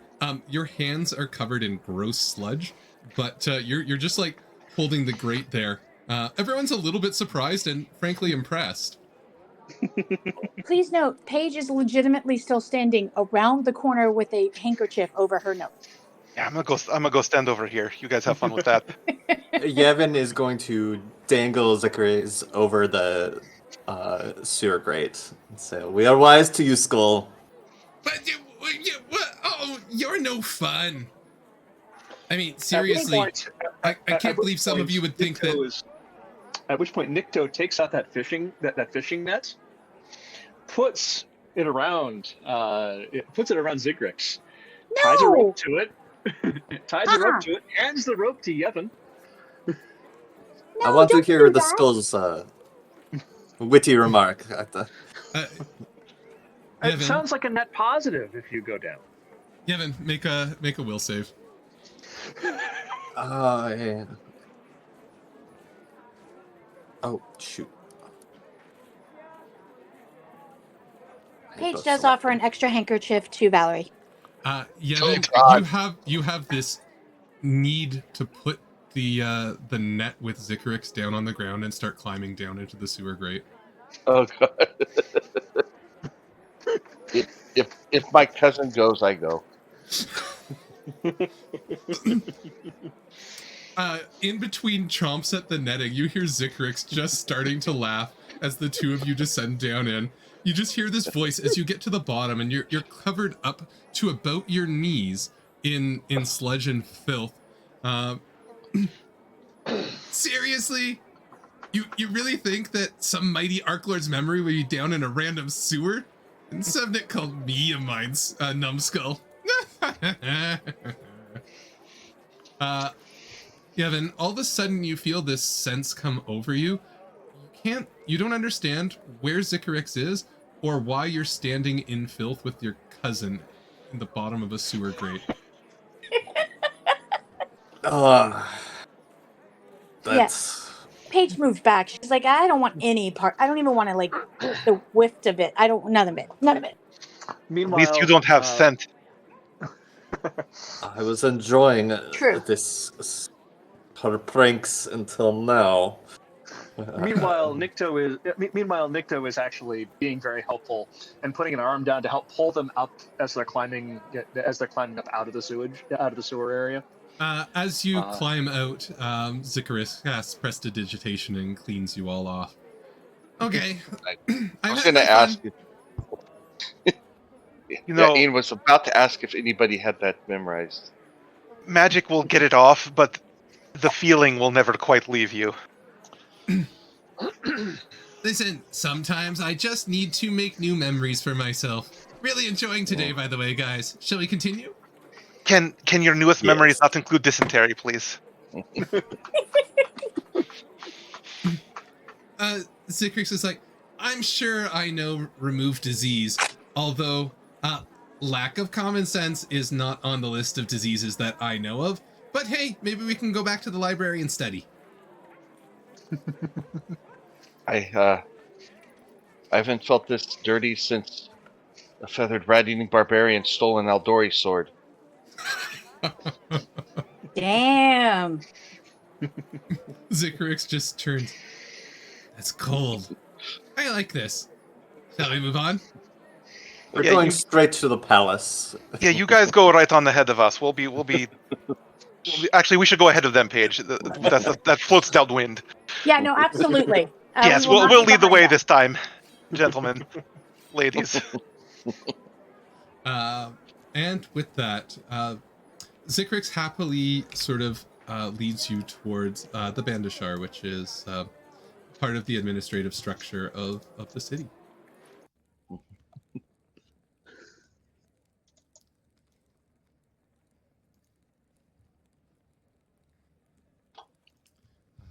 So you arrive at the Bandashar. It was once the palace of Nex himself. It's currently home to the Council of the Three and the Nine, who govern the nation, as well as hundreds of functionaries and government officials. Zikrix reads you around to a retired Pathfinder archivist named Igraria Lokar.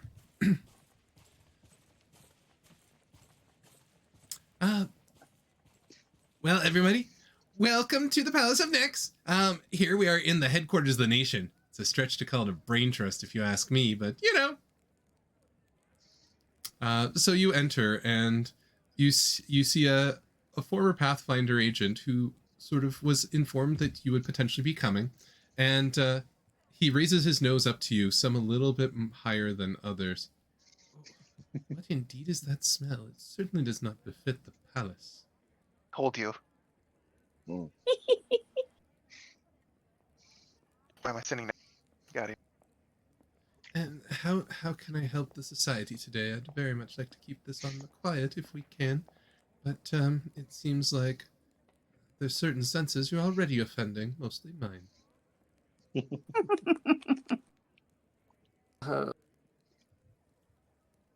We're here about discussions with a Arklord, perhaps. Very good. Let's see what we can find and speak about. And with that, if you'd like, you can try and use diplomacy to try and help jog any memories. Otherwise, deception, Pathfinder Society lore, or society would be acceptable to use unless you've got another lore skill that you believe is applicable. Deception would be acceptable? It would be acceptable, because you're trying not to reveal too much.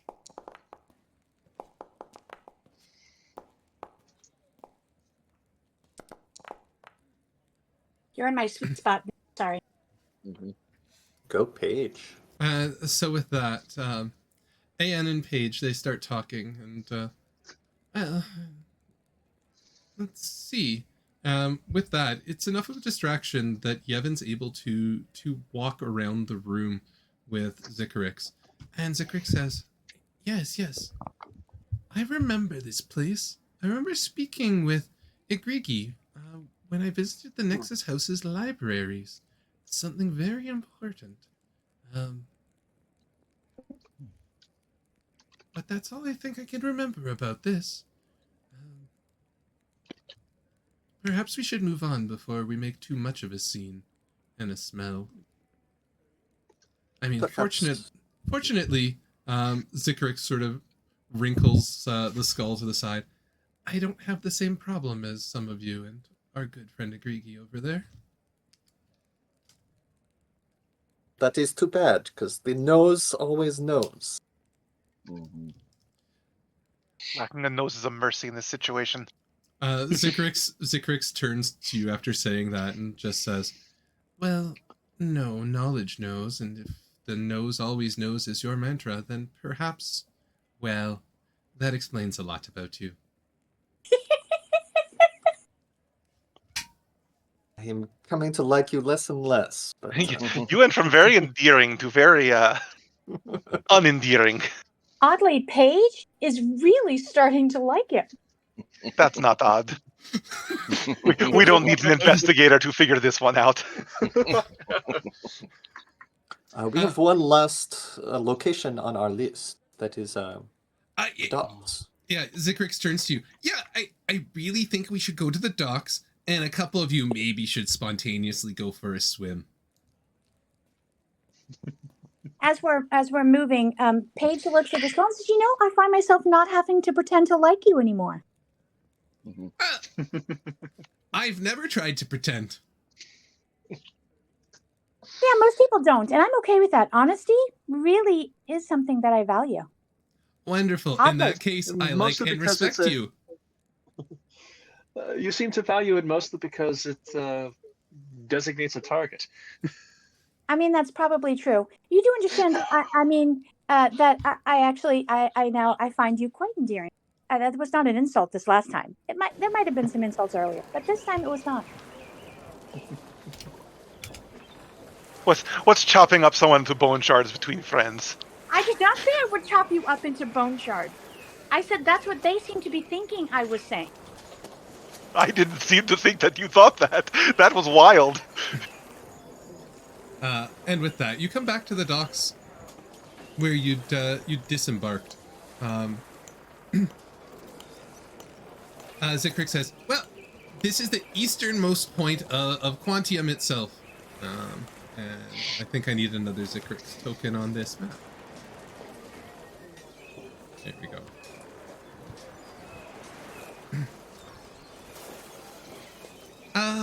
Maybe we should probably split up and look around. I don't know if there's anyone here who's gonna be useful to talk to, so let's just take a tour around. So I want to talk to this strapping fellow right here. So if you'd like, you can attempt to speak to some of the dock workers, but they've probably been here. They're relatively recent, not likely since when Zikrix was around. But you can use diplomacy to try and speak with some of the people to see if there's any sort of potent place that might be useful.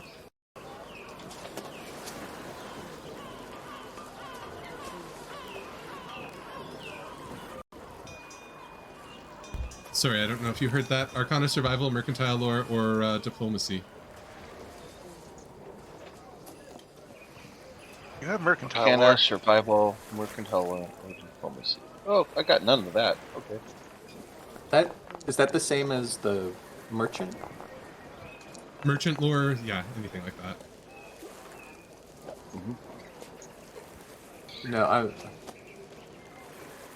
I double check the skill list.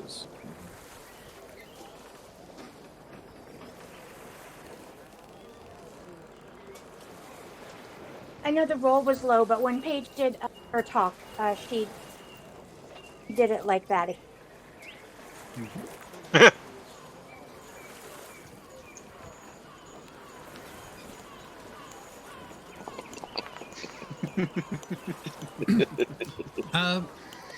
So Yevon, you climb all the way up with Zikrix, and you just sort of sit down and you stare out, and Zikrix just starts staring out. Most of the rest of everyone's sort of down chatting with people.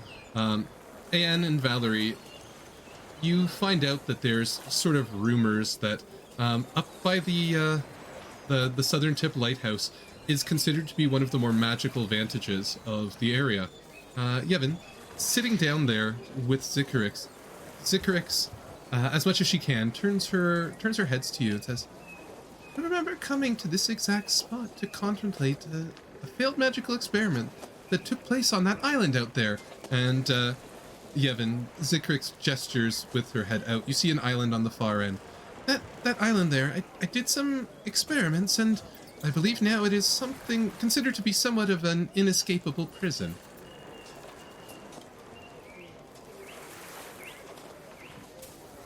Well, that is quite concerning. Not really. I'm glad they found a use to whatever it is that I did out there.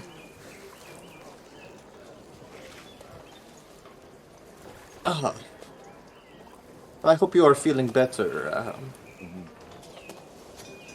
Oh, I see you already found it.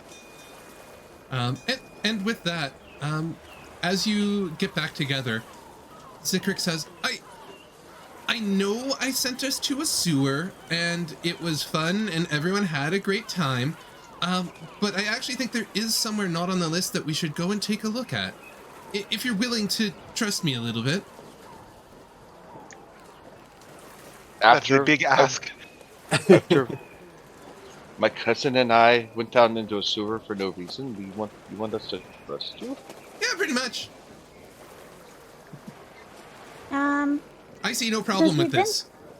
Since we've been talking off and on all day, can I use lie to me in order to see if Zikrix is lying to us? Sure. So that is actually Zikrix having to make a deception check against her deception DC. Which would be a 22.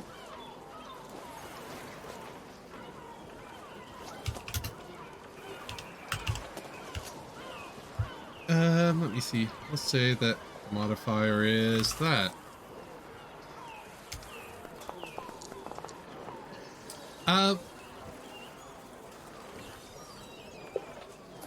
Based on that rule, Zikrix is certainly not lying to you. It seems like something changed slightly after collecting all of these memories. It seems like there is a place, and the way that she's speaking is different. The humor's dropped off. She's being honest, as far as you can tell. Her voice has totally gotten buy it. softer. Let's go. So Zikrix leads you back up north of the Bandishire. So you walk back from the docks, past the palace, to a nondescript building directly north of it. There's a lovely view of the palace from here, as well as several towers that seem suspended in the city. You enter it, and you find a private academy that teaches magical theory and music. You speak with a couple of the students there. They say that the key to this teaching is linking the cultures between music and magic. The academy is largely funded by a number of the Archlords of Next themselves, with an endowment for impoverished children with magical potential, as well as youth of ancestries that are generally considered monstrous by most societies in Galarian. Valerie, you're made to feel particularly welcome within this building. You find out that not only are these children provided for, but their families are. Well, they're invited to this place called the Starry-Eyed Conservatorium. None of the students or staff seem to remember who the Archlord who was leading this endowment was, however, and it seems like there's no written materials anywhere that bear their name. That's peculiar.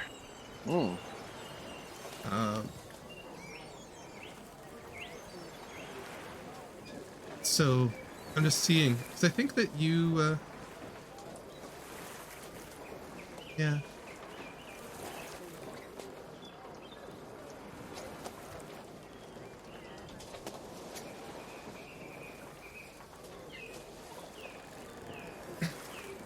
Yeah, so you've recovered all of the other memories, so you don't actually have to do a check here. Mm.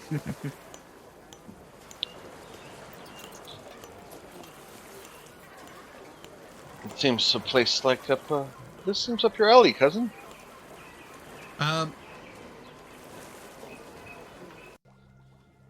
Was that to me? Were you talking to me? Sorry. No, I was talking about cousin. Sorry. Yep. Hair was twirling. It is So Zikrix points out and leads you up to the top floor.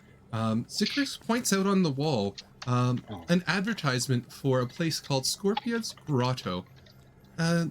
Reading it, it says that this is a bar that's nearby, and Zikrix says, I'm fairly certain that this bar, it opened near the docks. We must have walked just by it. And for some reason, I think it's important. I believe that one of the graduates of this place must have opened it. And I seem to remember that if you order a drink called a Chill Witch, it signals you're a person who's a friend of the conservatorium to the bar's staff. You might be able to get something free out of it.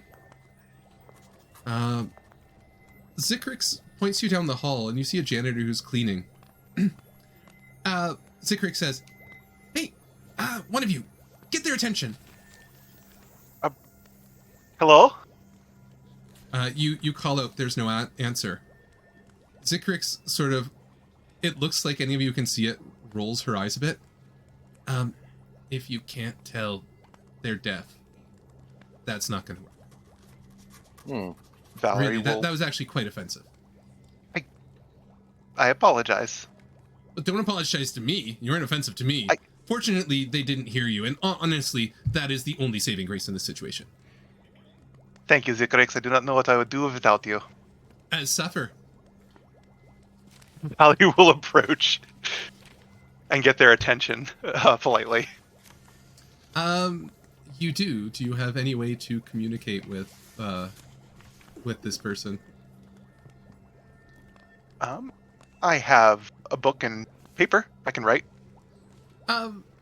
So you pull it out and you write down your questions and you hold the paper to them, and the janitor says, I'm deaf, not stupid.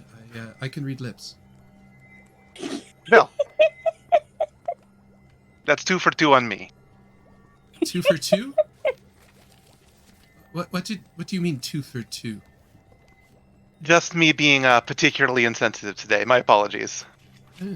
Very, very good. How can I help you?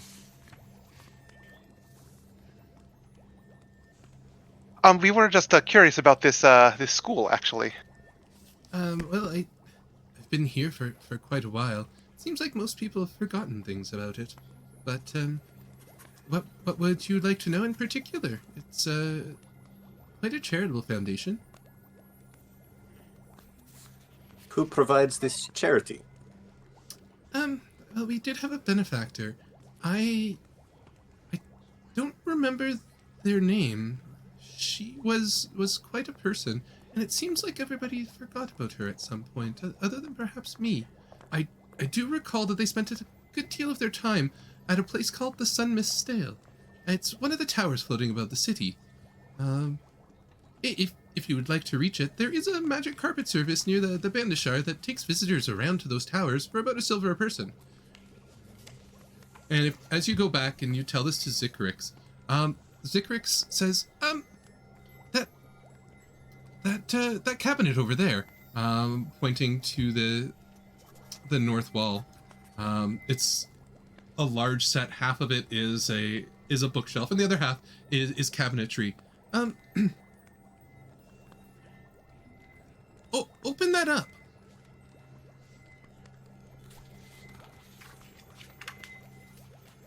It's important. No one else goes forward. Yevon will open the cupboard.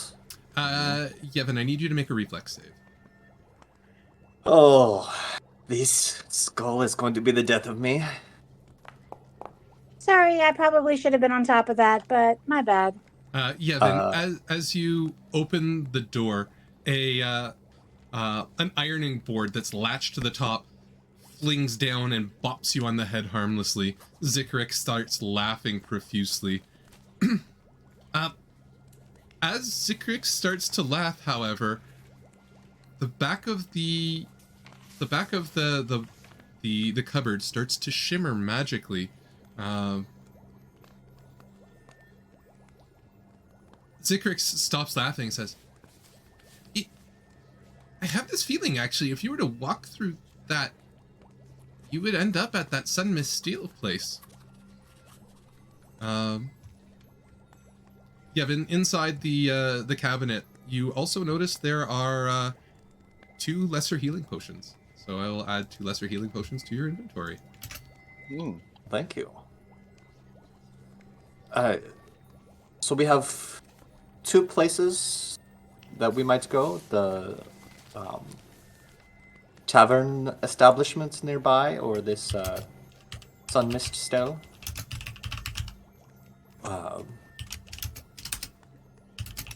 Where do we think we should take our investigations? Well, the portal is right here, and do we know what triggers it? It might be a timer or something. We might not miss our chance. It has been here for a while. Not to put too fine a point on it, but given what you and Ain have gone through, perhaps a tavern would be relaxing.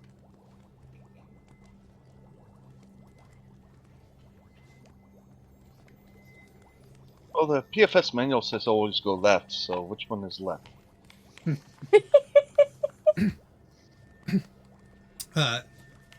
Zikrix speaks up.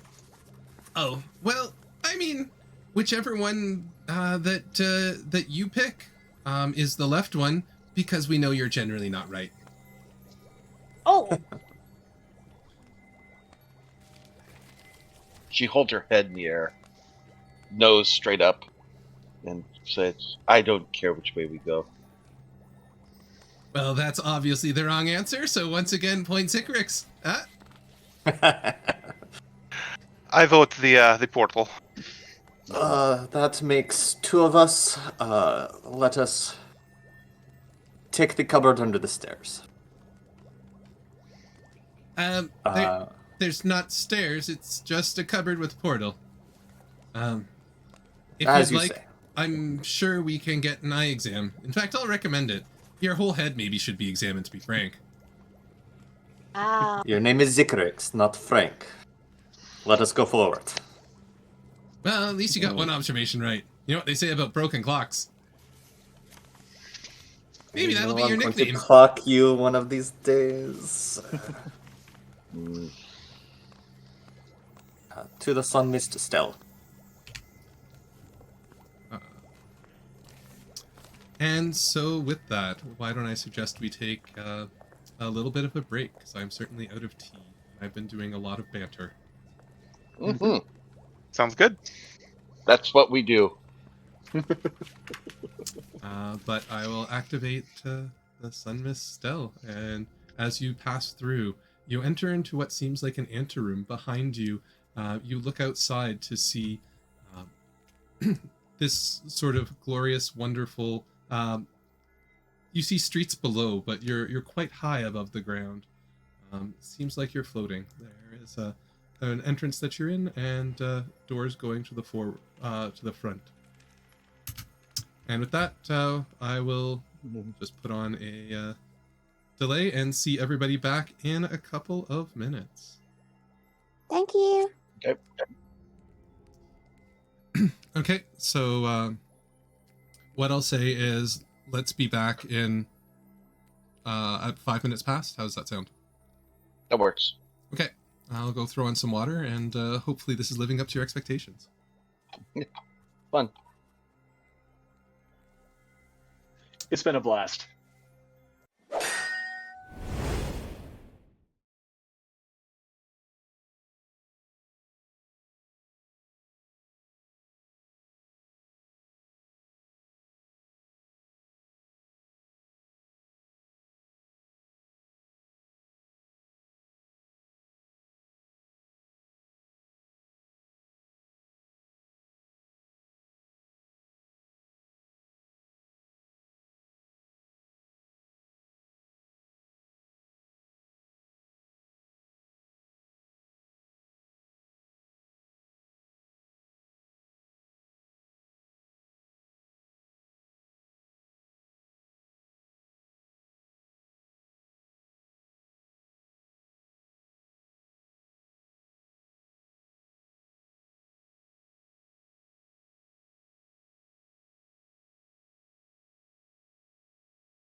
Okay, everybody, and we are back to summarize our group of heroes. The Aldori Shenanigans crew have been running around with the trying to help out the Skull, potentially, apparently, Arc Lord Zikrix, who has led them all over the city, including a couple of members down into a sewer for laughs.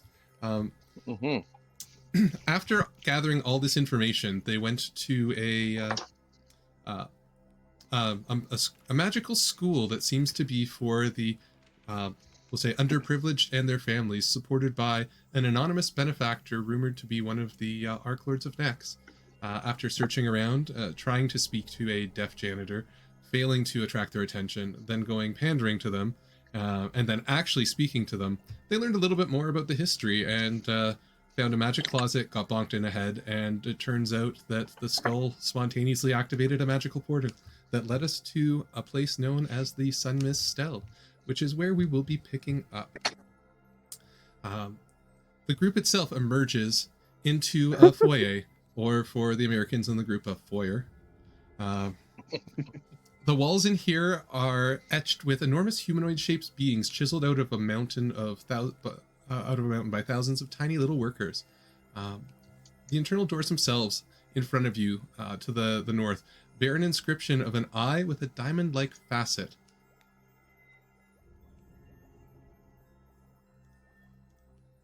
Fascinating. Zikrix turns to you. Well, I think the only way to go is forward, quite literally. I have this arcane sense that those doors to the north and the south are more or less portals, and I don't think you want to go that way. I think they lead outside, and it's a rather steep drop if you take a look out the windows behind you. Yeah, looking out that window. It seems like they drop down a couple of thousand feet, and Nikto in particular, you feel like there's something magical about this. Like any creatures trying to fly outside of those doors would be pulled almost immediately to the ground, regardless of whether or not they could fly. You do see markings from behind you where it is evident that the doors back here seem to be more of a docking port, and you do see that there is some treads on the floor left over from people coming in. So presumably this is where the magic carpets would arrive. And that it's not totally available, but it seems like the doors behind you are magically sealed. You can sort of peek out small windows, and you notice that right now there's nothing outside. Well,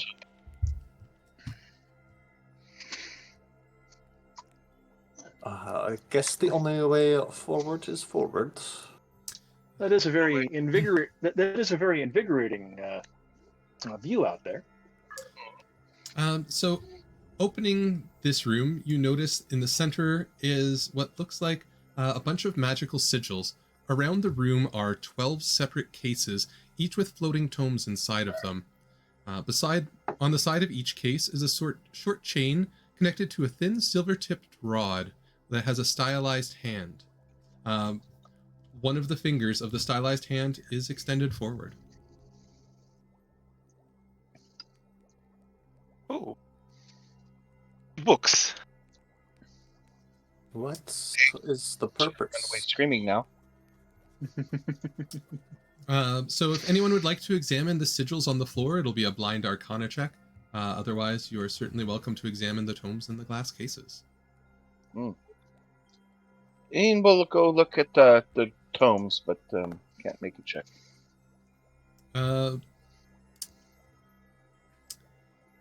Kevin, looking at the sigil in the center of the floor, you immediately start backing away. Zikrix is like, what are you doing? What's wrong? You think that this is an explosive rune. She has tricked us once again. Careful, do not look directly at it. So Paige should be perfectly safe since she can't read. Valerie, looking at the floor, it is some sort of sigil, but it doesn't seem like it's a rune that would explode. I don't actually think it is a trap. Just so you know, Nick, today, life is always full of disappointments, but today you have topped the list of disappointments. Just so you know. Zikrix speaks up. Wow, that's harsh. We had people climbing down into a sewer. Yeah, but that was my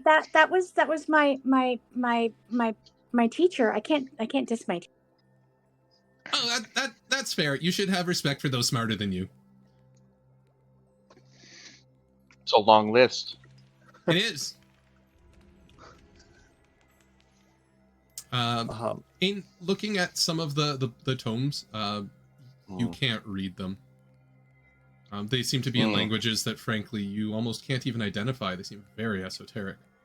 But unfortunately, unless your character sheet's wrong, languages are not your specialty. No. But it's definitely not written in common. Mm-hmm. They look very pretty, though. So I knew I should have taken the comprehension elixirs. The comprehension elixir instead of the 2 healing potions. Oh, well. Next mission. There's 2 doors to the right. There are. They seem to be. They seem to be sealed at present. Anybody else want to do anything in this room? Are they sealed as in locked?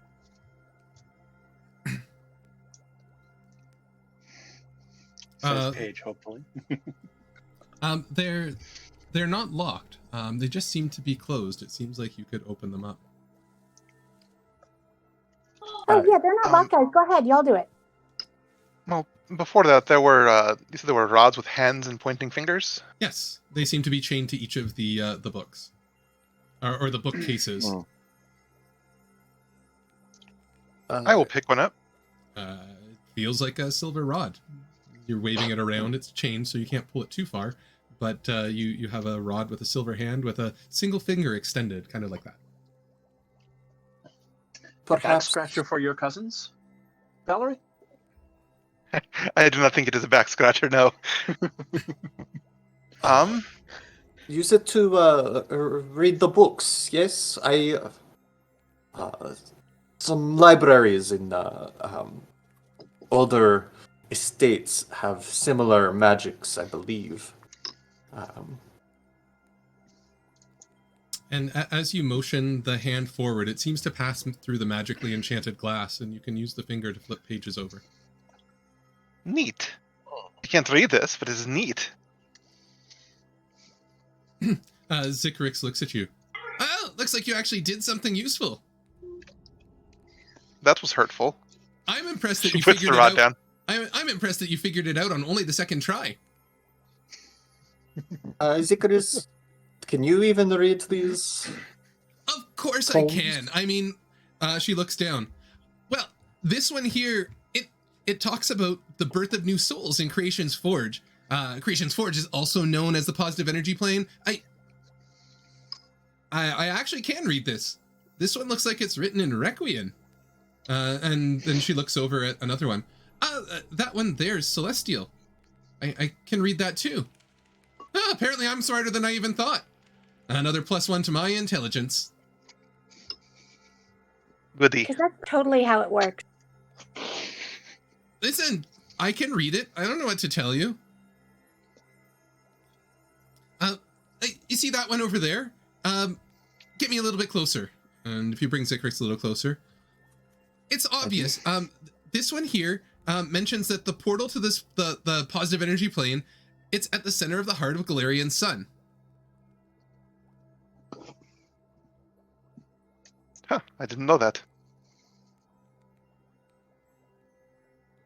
Makes sense, though. Well, and that circle in the center, it's obviously a teleportation circle. It doesn't look like it's active, though.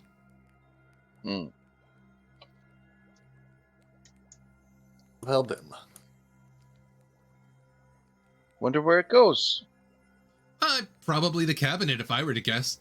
And I'm kind of on a roll. We You could would- really put you on a roll. I'm just saying. Oh, Something yeah. to be done. Funny. Heads will roll. See? Quite clever. We all are, indeed. Yevon will go forward and, seeing everyone ready, open the doors to the next chamber. As you open the doors, you feel this sort of air of serenity pervading the space. There's hundreds and hundreds of smooth azurite and lapis lazuli pebbles decorating the floor of the chambers in front of you. It almost sparkles. The blue gems harmonize in wavy patterns that seem to catch the light and stream it through in patterns that are absolutely gorgeous. It gives the air in here a misty sort of quality. The walls in this room rise up 60 feet. They taper vertically to sort of a narrow-looking iris-type shape. There's cabochons strung together on wires swaying due to the downdraft from above, deflecting off one another with a sound it's almost like wind chimes. It's just very peaceful in here. You see closed doors surrounding other apertures of this particular room that seem to go elsewhere. There's two large devices. To the north, there's a raised platform whose boundary is inlaid with diamonds. It's absolutely gorgeous. There's inner rings focusing from pure gold. Lots of magical foci are circling above, focusing in on this central glowing globe. The second item you see is a cylindrical apparatus standing nearly 30 feet in height that seems to be channeling sunlight through it. At its base is a large diamond that's been turned into a prism. As you open the door, a creature turns around to you, orange. His body appears to have been carved from a single block of weathered jasper. There's dark gray, red, and brown stripes and splotches, with two titanium-tinted sapphires for eyes. You sort of recognize some of these from potentially the merchant that you were looking at before. There's a single celestial rune carved into his forehead.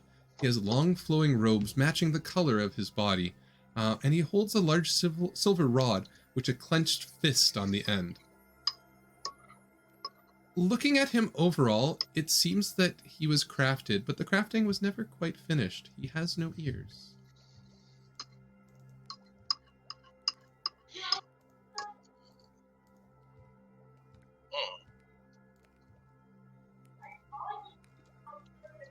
Can we roll on what this boy is? If you'd like, it would be a blind arcana or crafting check.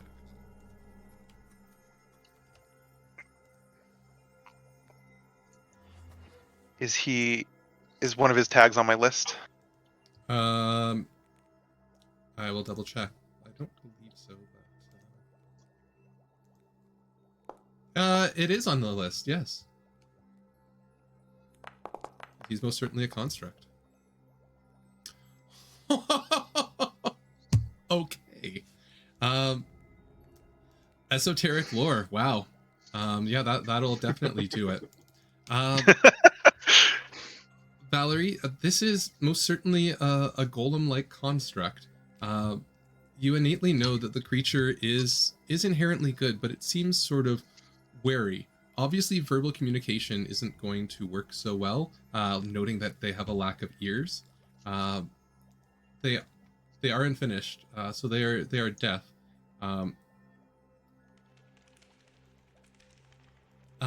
As a golem, you could tell that he would be harmed by negative energy, as you feel like he's positive. He would be healed by positive energy, and emotion would slow him. You get this sense. You know that he would be vulnerable to a dazed spell as if he was living, and if he's targeted by a redact spell or any other text that erases, you could use that to erase the rune on his forehead, which seems to be the source of his power. He looks at you. He's obviously immune to any auditory effects. As a golem, he's immune to bleed, death effects, disease, doom, drained, fatigued, magic, paralysis, poison, or being sickened, and he's likely resistant to being bludgeoned as he's made out of stone. You believe that he can probably cast spells, and what he's holding in his hand can likely be used as a very powerful silver morning star. That nat 20, huh? I'll say that somehow you also know that his name is Vrisk. Oh, okay. I mean, Wait, it's risk or esoterical. frisk? Risk. B-R-I-S-K. V. Vrisk. Not as fun. Yevon doesn't holding Zikrix. Zikrix says, those eyes. I think I bought those eyes. I have that feeling. The ones that we saw at the shop. Sapphires. Yevon will step forward and make a show of bowing respectfully, putting a little bit of pizzazz in his step as he will re-roll using a hero point. God. Yevon, you start to walk into the room holding Zikrix. You try and bow over, and Zikrix almost bites your arm as Zikrix bows to no person. You manage to slightly recover, but the golem seems to have taken this slightly as a non-positive attempt. Everybody does get one roll at this. Occultism, performance, arcana, or religion to try and convince him without using words that you're not there to harm are the possible checks.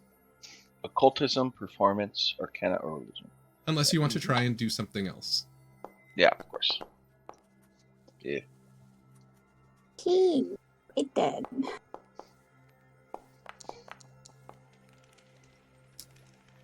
How many years of reroll on that? I've still I'll got let 2 you know left. that so far everybody has failed. Yeah, I get your point. All right. Well, Out of character question. Okay. Are there That any one hero poorly. points to give out yet? Uh, I'll be that player. No, it is fine.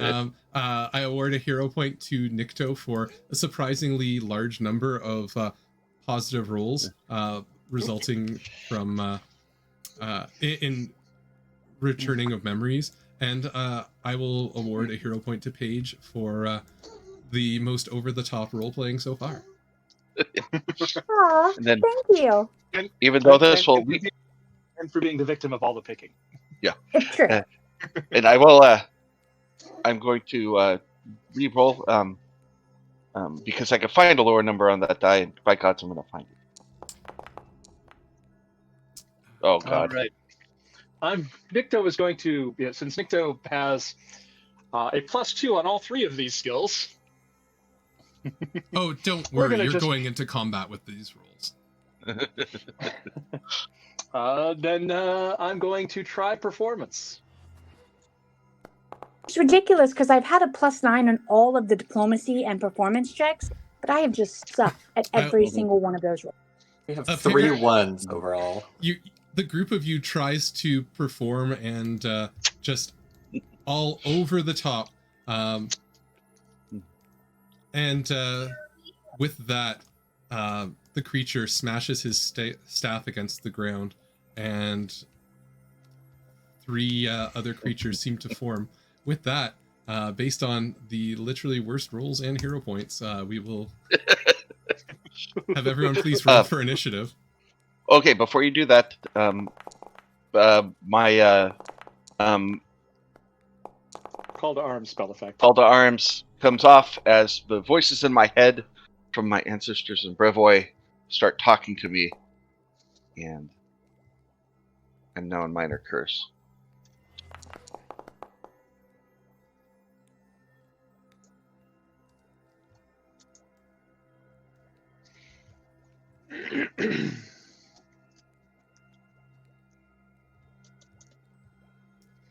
Oh, oopsie. I'm just moving closer because I would have at least had to have been close-ish for them to see my performance. This is only giving me 2 temporary hit points because the effect isn't heightened. I'm going to go adjust. Or only giving me 1 temporary hit point because the effect isn't heightened, and I'm going to adjust. Because somehow I think we're going to need those. The spell's level is 2, so 2 is correct. Yeah, it was only giving me 1. That's weird. That's weird. Give me 2. Yeah, Okay. give me 2. Gave everyone else 2. So Okay, just, thanks. need Paige and Nikto to roll for initiative, and we can begin. All right. So what was it, week 2 when I got from its I got from my lore check?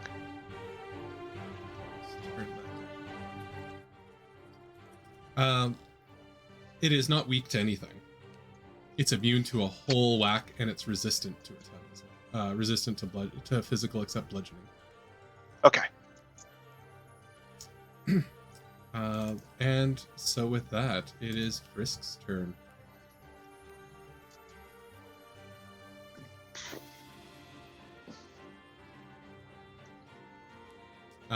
It is going to use its focus spell to cast Protective Ward.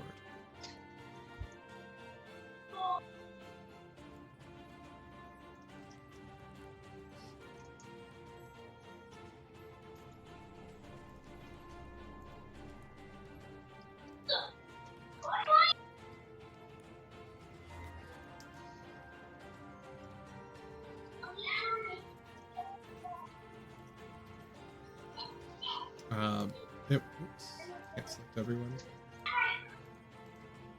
Step forward.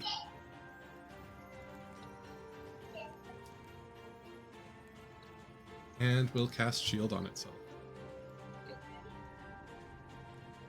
That'll end its turn.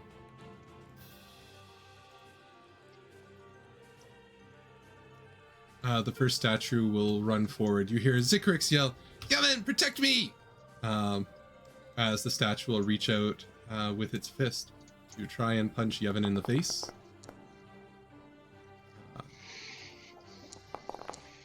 Yevon gets hit for 9 points of damage and is grabbed. Valerie, you're up. All right, so I was investigating, which is why I used my esoteric lore for my initiative. 26 recall knowledge on what these things are? They are animated statues. They are immune to many effects. Bleed, death effects, disease, doomed, drained, fatigue, healing, mental, necromancy, non-lethal, paralysis, poison, sicken, and unconscious. Their strongest modifier is fortitude, and they have a hardness of 6 thanks to construct armor. Okay, so they have a hardness. That's hard to get around. Mm-hmm. All right. Out of curiosity, do they have attacks of opportunity? They do not. They are right. giant statues. All right. Do we want me on them or our orange friend? Probably the orange friend. I'm going Okay. for the orange friend. All right, orange friend. I am going to try and exploit vulnerability you.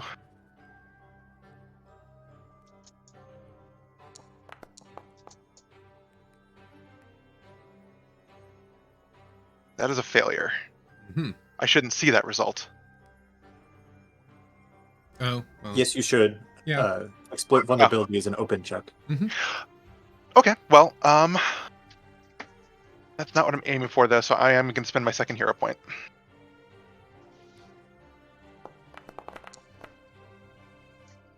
Still fail. All right.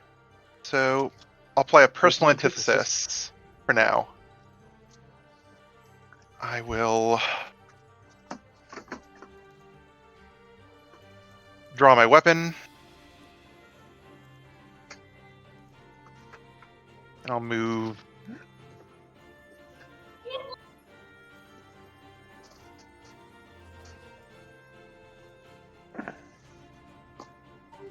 Move there.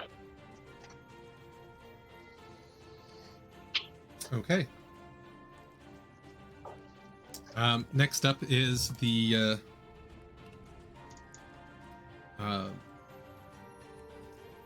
construct to the south of you. It's going to take a swing at you.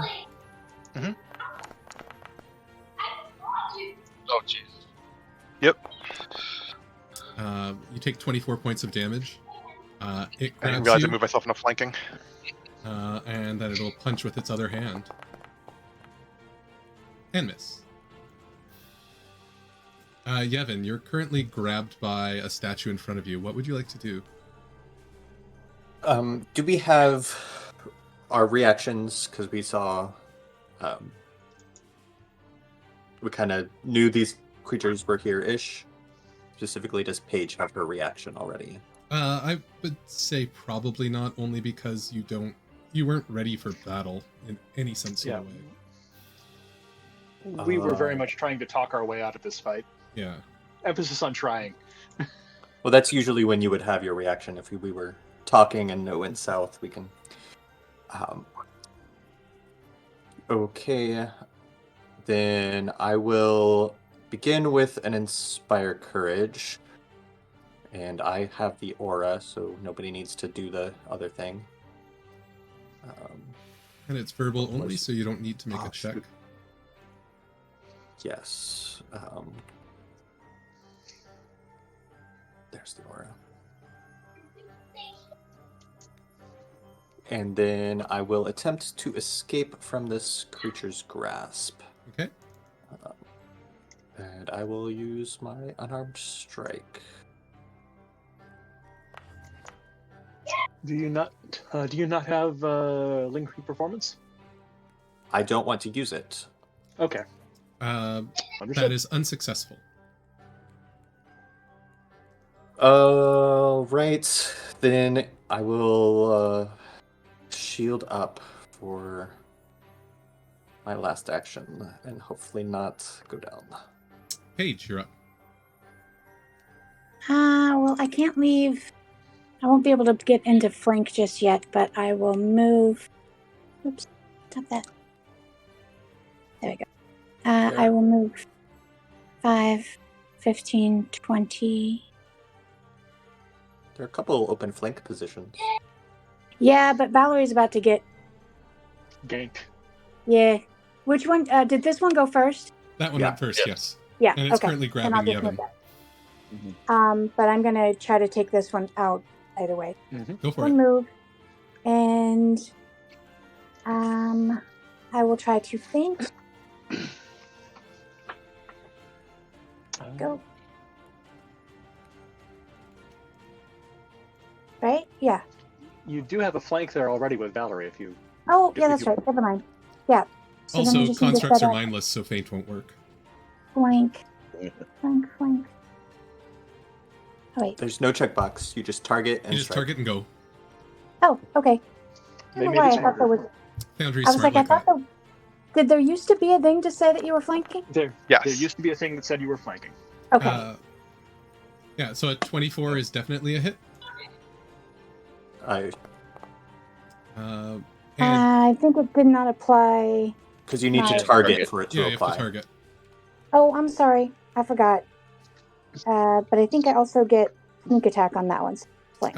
Yeah, so you You can roll should the extra. have, and your dueling sword does not have the striking rune that it had in the last game. Oh, it doesn't? Oh. Nope. It So says roll an plus extra. one- So It does So say roll- plus one it Aldori's should be a dueling plus. sword. It should be a +1 striking Aldori dueling sword because Oh, you had okay. you had a striking rune in our last adventure. Okay. So then I'll update It's your a- weapon for that. I'm adding a D6, is that right? A And D6 what for else? sneak What? attack and a D8 as well. Why don't we just re-roll the damage, target, and then re-roll your damage Okay, I can do that. um, Good. once your sword is correct? Then And I all click on the stuff thing will and be hit correct. T, right? Yep. Yeah. You did it. And And apparently damage yourself for 10 for some reason. I don't know how. I have him targeted. Roll the damage. Hit the damage button. On your sword. Yeah. Yeah. There you go. And I'll give you back your 2 temp hit points as well.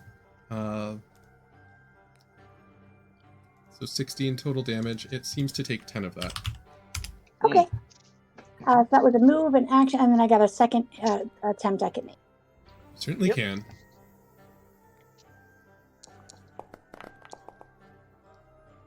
That will There you hit. go. Roll damage. And then he is still targeted. And another 11. 11 points of damage. And you see a bunch of his armor shatters off his body. Sorry. Go. Not sorry.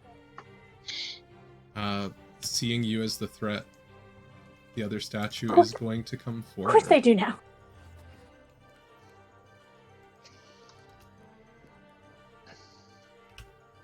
It will target Paige. Attempt Nimble dodge. Nimble dodge on this one. Yeah. Doesn't matter. It still hits. Oh yeah, but you it's not dodge a the size crit of your now. face for 14 points of damage, and it grabs onto you. Okay. But luckily, because of nimble dodge, that was not a crit. Mm-hmm. Yep. And it Okay, is I'll take my Nikto's damage. turn. All right. Draw my sword. Moving on up here. Because I'm pretty certain that Paige can deal with the other one, and she would like a flanking buddy on this one. 1, 2, Stupid doors 3, and walls. 4, 5, 6. 30-foot move is a lovely thing. It is. Yes. All right. Let's make sure I have Inspire Courage up. I do. I've got that up. I've got that up. And actions. We have him targeted. We do. Strike. That will critically hit. You shatter the creature's armor. Mm-hmm.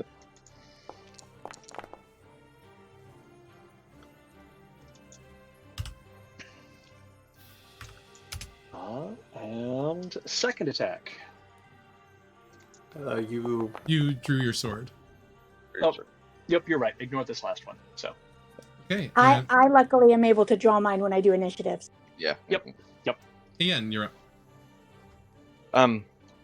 Although I draw my sword, and although the voices in my head are telling me to strike this thing, I feel that Valerie's in bad shape, and so second level heal.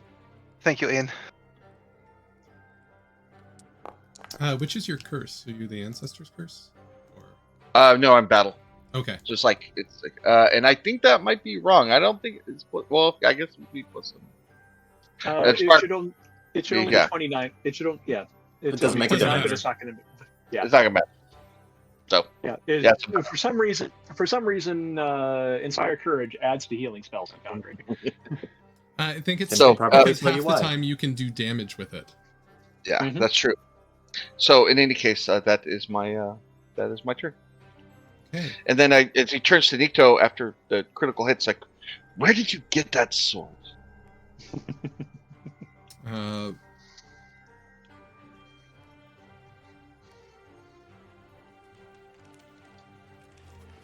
So with that, Frisk will once again cast Shield on himself. That has the concentrate trait, I believe. It does. Yes. My implements interrupt him. Target of your exploit vulnerability. But you weren't successful, were you? So I have to critically fail not to get the effect on him. Okay. Because I'm exploiting his personal antithesis at the moment. Yeah. And you're I within 10 forgot the feet. thumb is the only one that's not. Which is weird. You're not within 10 feet, though, are you? I have an asp Yes. coil as my weapon, so I have reach. Okay. I forgot. There's one of us that's not Eldori. Yes, I am the only non-Eldori I was adopted for my weird weapon. Within 10 feet if you're wielding a ranged weapon. within reach is the Reach, important yeah. part. I have reach with it because it's a asp coil. Okay.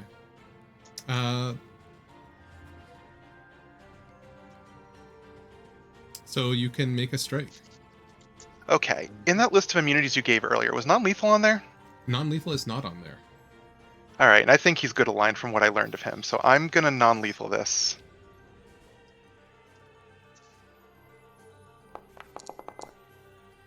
Uh, 24 hits, so you don't block it, but you do hit. Correct. Yes. All right, and damage for 20 damage. Ooh.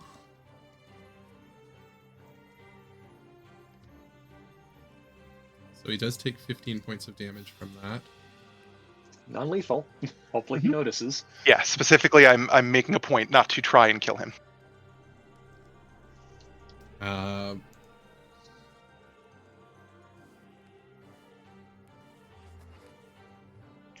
Yeah, he's not super happy about that.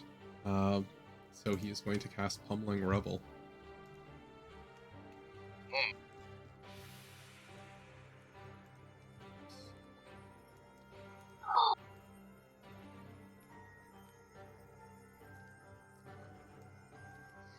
Damn it. There we go. So I need you to make a reflex save. Oh, his poor friend. Mm-hmm. Oh, Jesus. Okay, so you take 6 points of damage. Okay.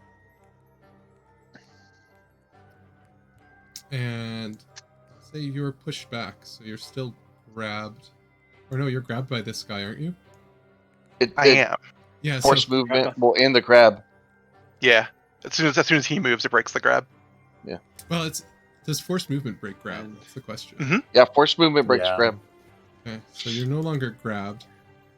Well, I The animated appreciate that. statue is the animated statue is critically failed, and thus has its construct armor broken.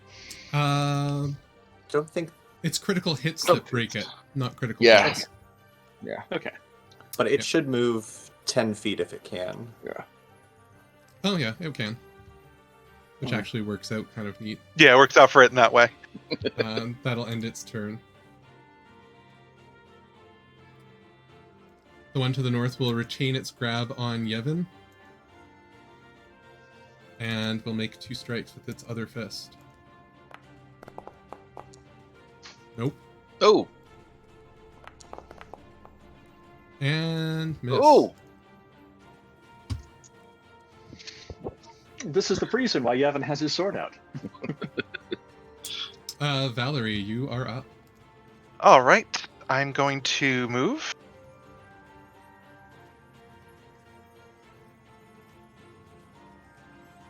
There.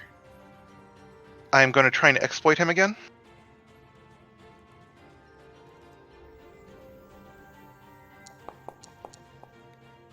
Man, not doing great. Personal antithesis still on it, and I will take a swing on him. Still trying to non-lethal him.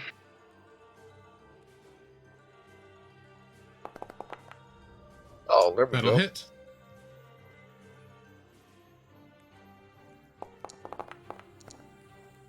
For 18 more. More or less Does with he want to resistance.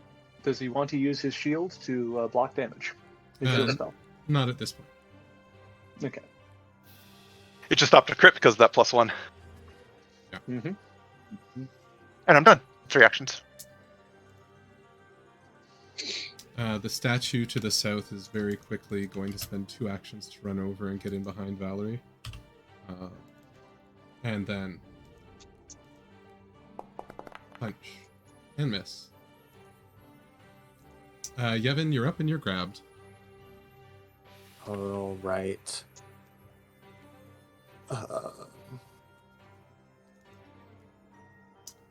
I will reposition Ain, I believe. And get in there. With a courageous advance, letting Ain use her reaction to stride, as I then to inspire courage. And my third action will be again to attempt to escape this grab. That is unsuccessful. All right. Paige, you're up. Sorry, I was making sure that I had Inspire Courage still up. Okay, I'm going to obviously continue to attract this guy since he's got me grabbed. Doesn't he just have me grabbed? Oh, he does have me immobilized. Yep. Okay, then I will attempt to... The one north of you is the one that... Yeah, the one north of you is grabbing grabbing you. The one north of you is grabbing you, and the one north of you is grabbing you, and Nikto is providing you a flanking buddy. And Yeah, its armor is shattered. But I think I have to break grapple first because I'm immobilized, yeah? Immobilized means you can't Move. You can't step or Oh, stride. perfect. You can still hit stuff. Okay, good. Well, then Yeah. I'll do that. And You'll want to Target. change your target. Yep, I gotcha. I saw the little flashy thing, and it's very helpful. Yep. A 20 will most certainly hit against this shattered armor foe who is flanked. Sweet. And you just reduce it to a pile of dust. Excellent. And then I'll dang it, I don't know if I want to try to hit him or go. I'm gonna go for this guy over here.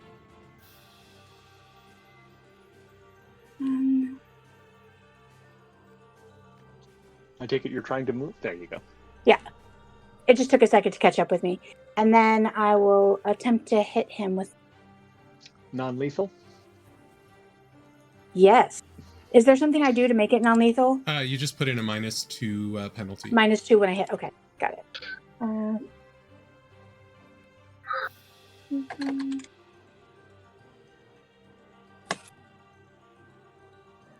Okay.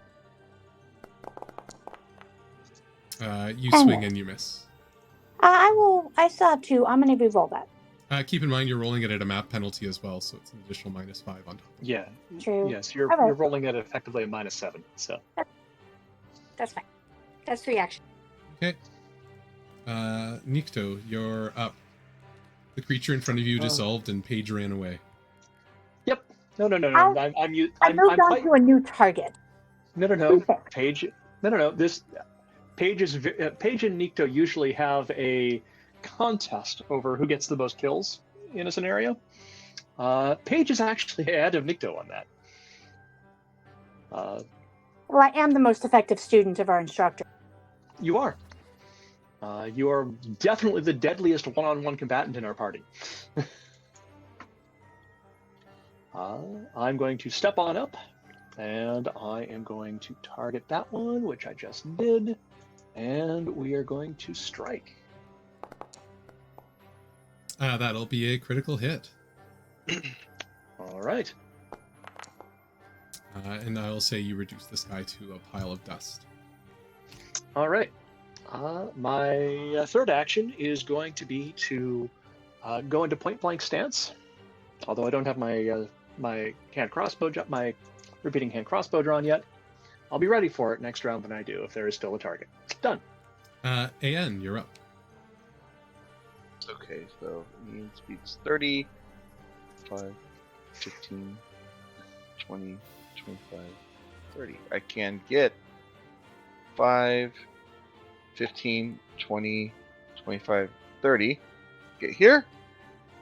And my battle ancestors really want me to, even though I'm not the best at it, want me to strike. So I'm going to strike. And your battle And then, ancestors make you go awry. Yeah, they do. And then, but I've made a strike this round, so my AC is totally horrible.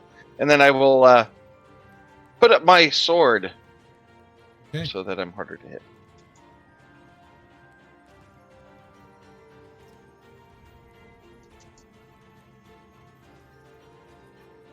It's now Vrisk's turn. Looking at the one who just tried to strike him, he is going to first recast his shield. I will take a strike on him. 2. That will trigger the A-up. Nope. Mm-hmm. That's a miss, alas. And then we'll cast Ray of Enfeeblement on Paige. So Paige, I need a Fortitude save. Oh, well, that sucks. Yeah. The attack roll first. We need the attack roll first. Right, sorry. Mm-hmm. Never mind. Sweet. Wow. My fortitude sucks. Valerie, you're up. All right, let's try this one more time. Exploit vulnerability. 5 every time. All right. You're a model of consistency. I am a model of consistency. It seems All like right. this particular creature is just a little bit harder to exploit. Yep. So I will keep striking him as I have been. There's 2.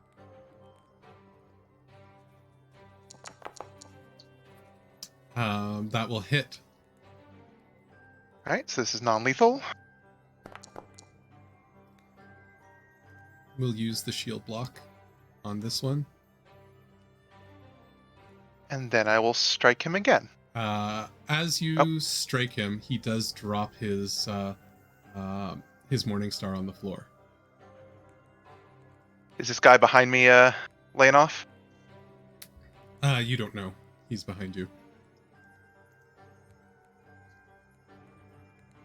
I will. It's just a statue. Yeah, it might be one of his buddies. It's a construct. I don't know. I will take a step. And I'm done.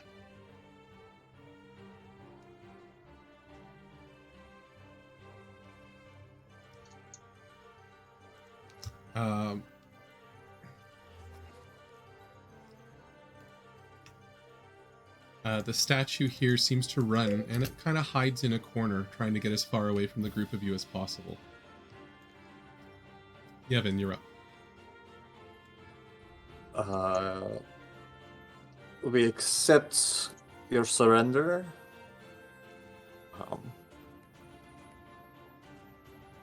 Yevon will stride forwards and make sure everyone knows that we have won the day.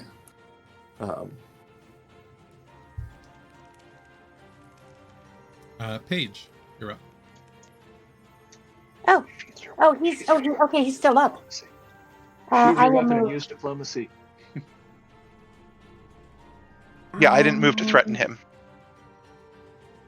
Well, I'm going to keep the pressure on, but I will attempt to diplomacy. Grudgingly, mind you. Where are my skills up? Oh, there. Possibly why it won't work. Just saying. No, of course it will now. That is a request to stand down. Yeah. Or you know what's coming. You saw what I did to your statue over there. I will say that he's sort of looking, but I'm going to give Nikto a turn. Nikto, very pointedly, spends his first action raising his sword in a salute, and then sheathing it, and walking towards him with open hands. I'll say make a dueling lore check. Certainly. That's I'm actually getting to use dueling lore. This makes me this does make me the best of all of you. Hey, I have being an dueling Eldari lore duelist. too. Yes, I just have but never I'm the one gotten who's to use actually it. making the roll. I'm the one who's getting to make a roll for it. And with that, even though technically the intelligence bonus won't, I'll say you've supported Paige enough with your gesture that he seems to stand down. So technically, AN, you have a turn if there's anything you'd like to do. The only thing I'll say is, you're not even trained. How did that work? You didn't go to school. You stole that sword from some fallen Eldori hero. How does this work? I'm a quick study. And so with that, the creature begins to speak.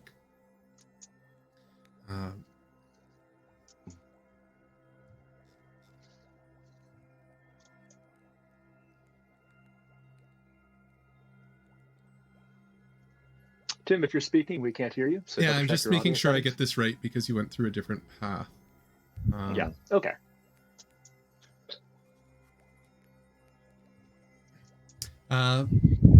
He comes forward. He looks at Paige as the most injured and begins to heal Paige. I am Vrisk. You are unlike what I expected.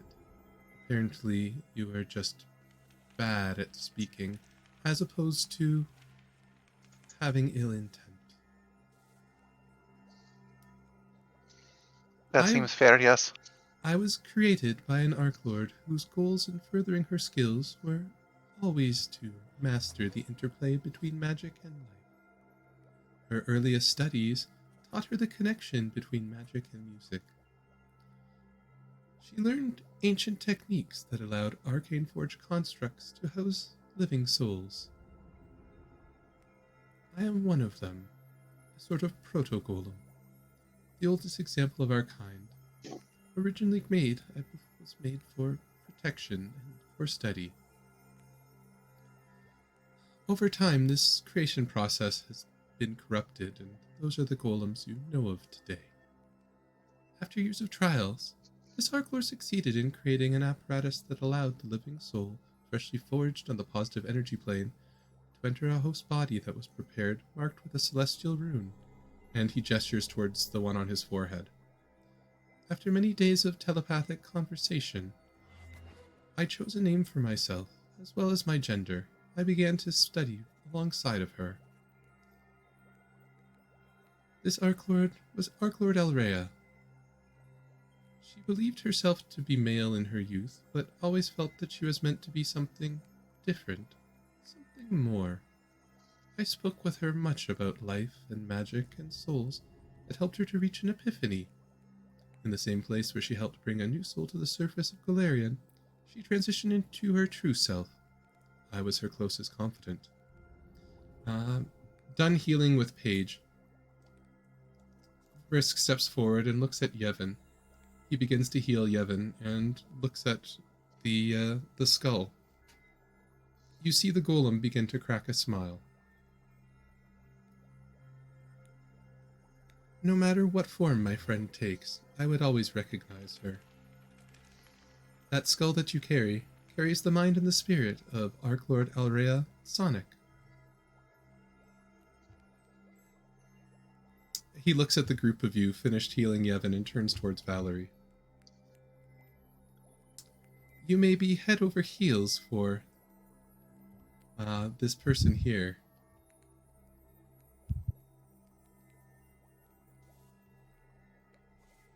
He tilts her head. Zikrix says, "Oh, you all may be head over heels with me, but I don't think this person is me. I don't know what this stony little friend of ours is saying." With that, Vrisk turns to, perhaps you need to find another vital piece of magic to help her remember. Perhaps. He turns to the skull and says, "Denial is not just a river in Osirian." Moves away. Uh-oh. He looks at the group Could you of you. tell us, Frisk, with your knowledge of how souls mend and mesh into things that are not flesh, could you tell us what it was that preyed on her memories? Vrisk considers. I'm afraid I do not know. I don't know that I would even say that the memories were preyed upon, but it feels like a skull as such can never truly hold all of a mind.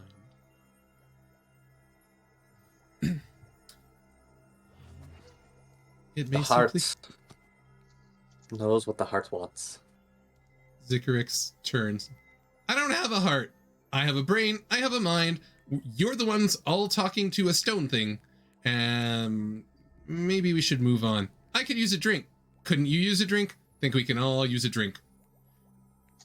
I could use a drink, actually. Excellent. We're all in agreement. We're all going to drink, except the stone guy, because I don't think that it can drink.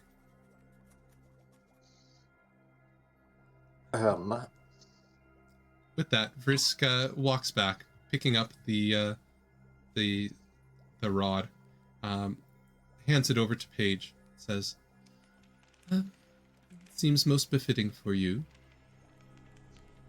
Perhaps it shall help the restoration of memories." Wonderful. And she takes it. She says, "It's very lovely." So, Would you activate that teleportation circle for us? Mm-hmm. Risk turns to you. It would be my pleasure.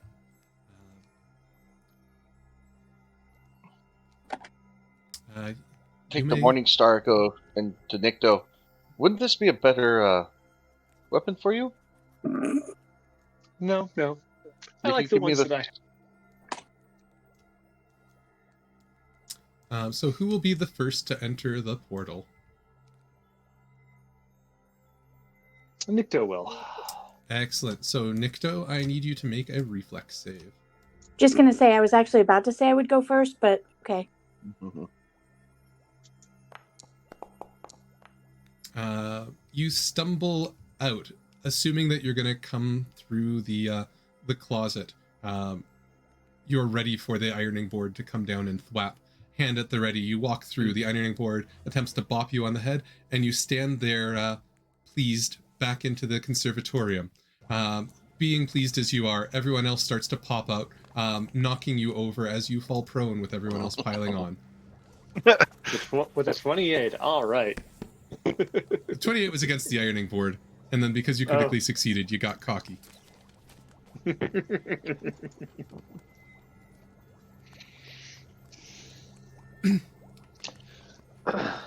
Zikrix turns to you. Well, that was fun. All got to see a crazy stone man. But drinks, everyone? Great poster over there. Probably a good bar. Let's go. So drinks are on you, right? Well, no, I'm a skull. Where's he gonna get if the you poured it coin? on Hello? me, I still wouldn't be able to drink it. I don't have a throat. And where's he gonna get the money to pay for the drinks? Hello? I already told you. Just tell them you want a chill witch. Chill out. I mean, I have money. I'm just saying he shouldn't expect you to pay for his drink. That's he doesn't right. have... Anyways, You'll understand. AN over there, pretty chill witch. Mm-hmm.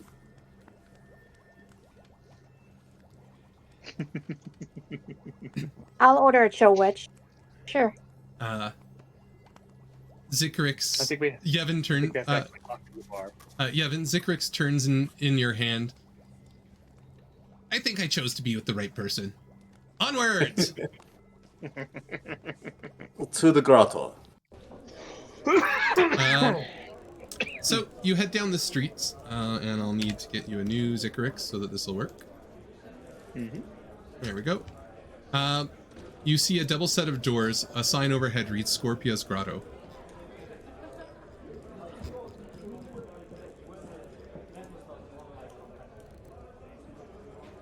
Right up to the bar I go.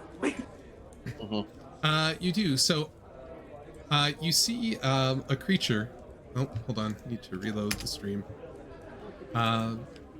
You see a creature playing on the...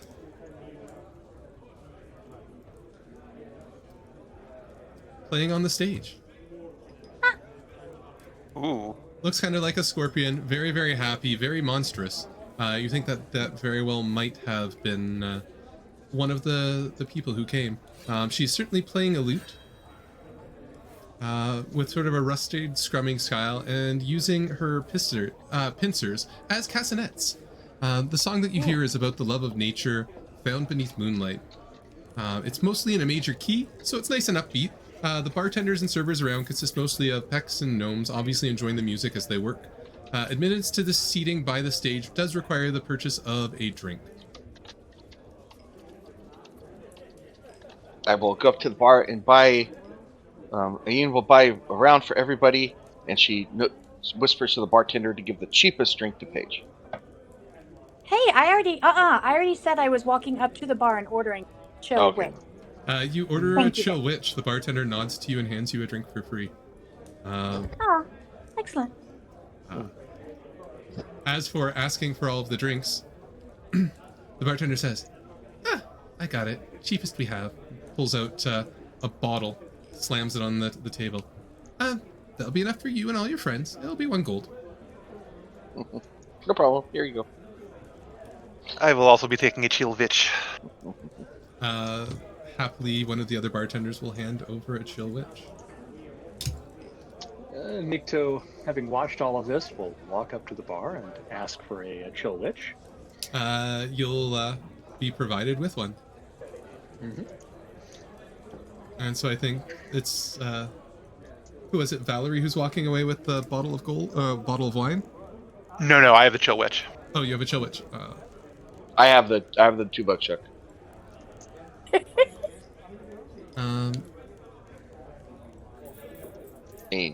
Ian. Okay.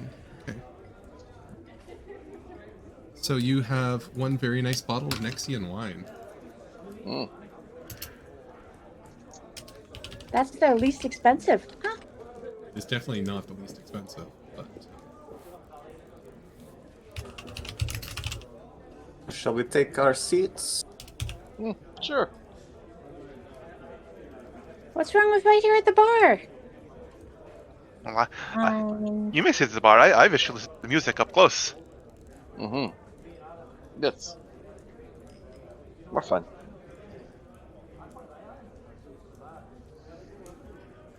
oh,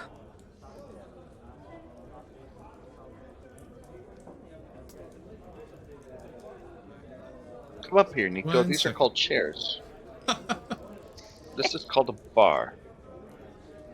I'm Listen to aware. music. I was just, I know civilization's new to you and all. here we go.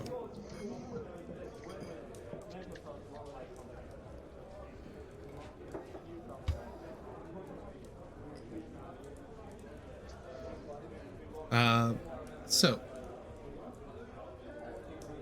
the bartender's making the chill witch for you. Okay. You see them pull off a bottle of Iriseni liquor. They take shards of ice that they tell you are from the elemental plane of water. They pour it on, and you see this vapor sort of come off. It looks beautiful. And they place a tiny magical little umbrella that closes on its own whenever your lips come close to the rim of the glass. oh my god, that's adorable. I love it. I'm only going to drink these from now on. Zikrix turns their head to you and says, I'd ask you for a sip, but I'm afraid it'll go right through my ye.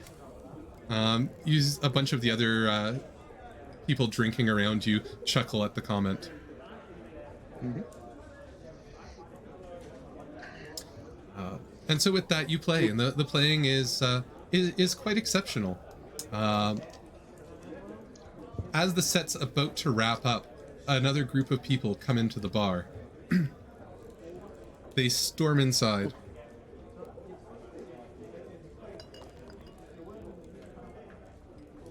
That's never a good sign. Just FYI. It seems like a large group of people have come in. The woman in front, she yells out to Gabriella. Listen, if you can't pay satisfactory protection money, then you're going to have to pay in broken furniture. What? What kind of crap is this?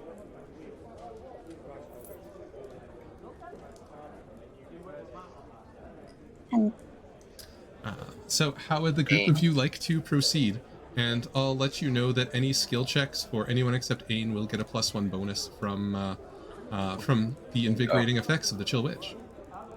All right. Ain will get up and yell at them, say, "Hey, we're trying to enjoy ourselves here. Get out!" Make an intimidation check. Oh yeah, yeah. With a bottle of wine in one hand, you are not quite threatening. what do I want to do? I want to do You do not want to mess with the likes of us. intimidation. Oh, I do have intimidation. Because I stood up and I was like, no, what is this? This is crap. We don't need, no. Take it outside. Okay. So feel free to roll intimidation. Okay. 3, yep. And then I guess Valerie and Nikto, if there's anything you'd like to do. Yeah. Nikto just looks at Valerie, sighs, sets his drink down, reaches. He puts his hand to where the crossbow is, waits for her to nod. Valerie stands up and puts her hands on the railing. And she's like, listen, I do not believe this needs to come to blows. Perhaps we could simmer things down a little bit. Trying to diplomacy. Okay, make a diplomacy check.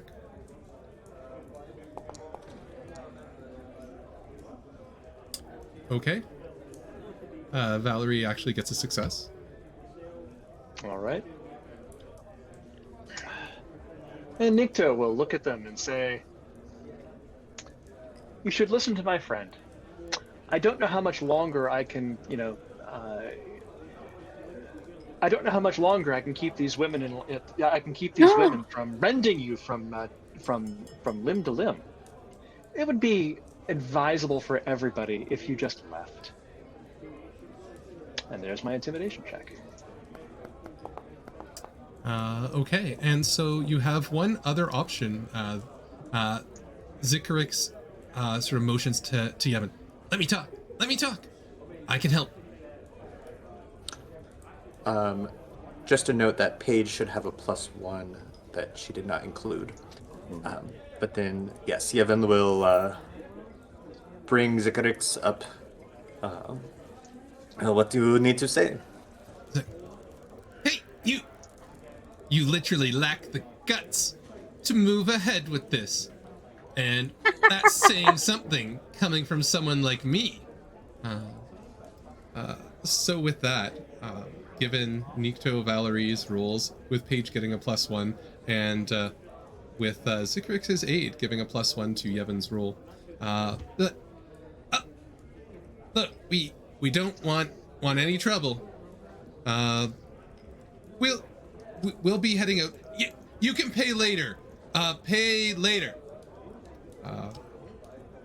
And with that, they leave the bar, and rather quickly you see start running down the street. By later, they mean when Eridan comes back. He just back down ahead, pour yourself another glass of wine. Yeah, that went well.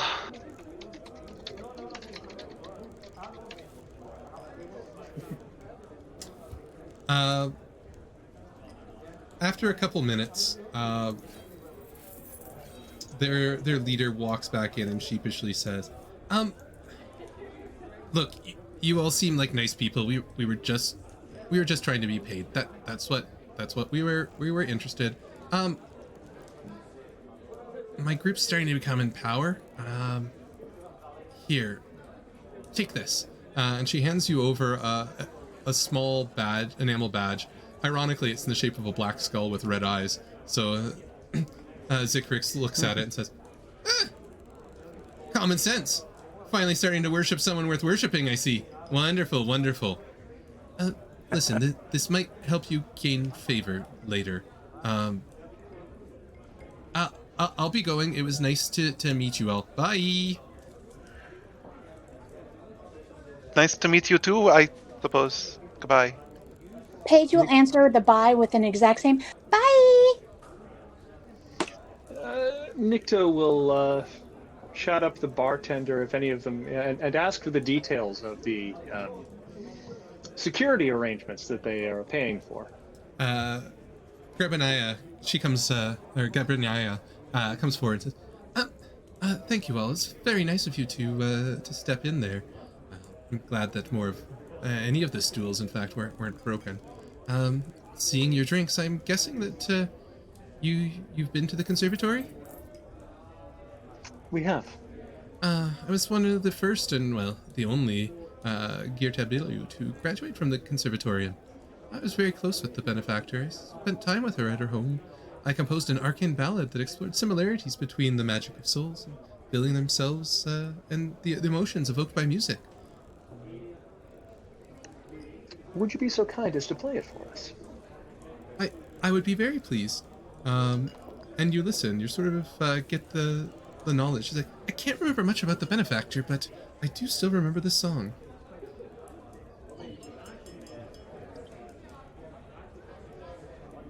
We listen to the music. It's sort of a nice song. And as the song finishes, you see that Zikrix's eyes, they dim ever so slightly. It's like, listen, my social skills have been great today, but I think maybe we should head back. I want to chat with you because maybe the golem there wasn't so wrong.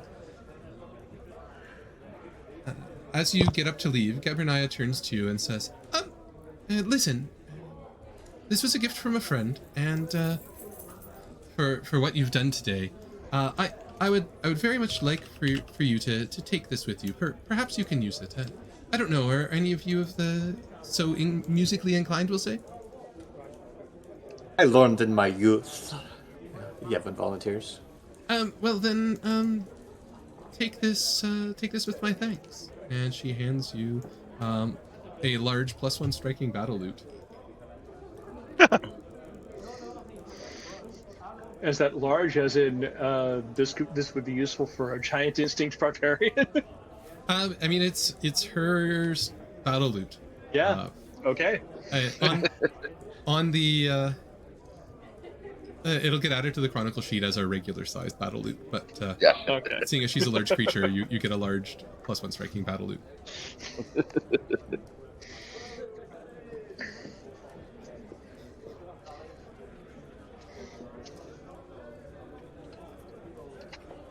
So with that, you're ready to head back to the lodge if you like.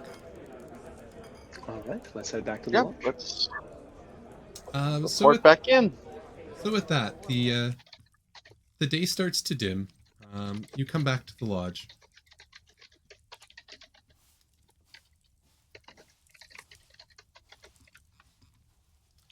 Well, did you have a good day?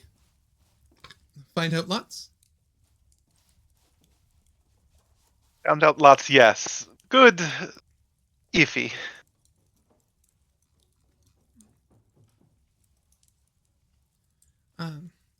Well, I have a little more to ask, if you could help. Zikrix says, wait a sec. So we did receive some memories. I've learned a little bit, and as you sort of found out, I may be an Arc Lord. My name might be Alrea. I think I'm gonna stick with Zikrix for now. And before you ask, no, I don't know what happened to the rest of my memories. I'm glad that I've got a bunch of pieces back. I promise I'll be nice as long as you get rid of all of the velvet.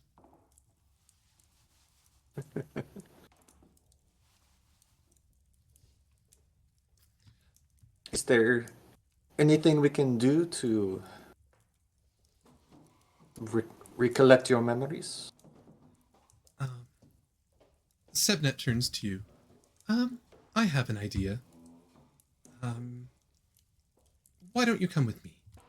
She leads you downstairs, and let me drag another Zikrix out. You go downstairs. It's entirely dark down here. Everything seems to be blacked out. In front of you, you vaguely make out a large Ori. Pathfinders, this is the Library of Reflection. All the tomes and scrolls in here are extremely fragile, so any form of sunlight or flames are forbidden. Somehow, thanks to restoring her, I remember Alrea, and that she used to spend long hours down here researching. I don't know how or why I would have forgot about her, to be honest. She was researching something? Anyways, thanks to this wonderful bit of magical resonance you've discovered, I sense that we might have a limited window to track down what secrets she was seeking to uncover.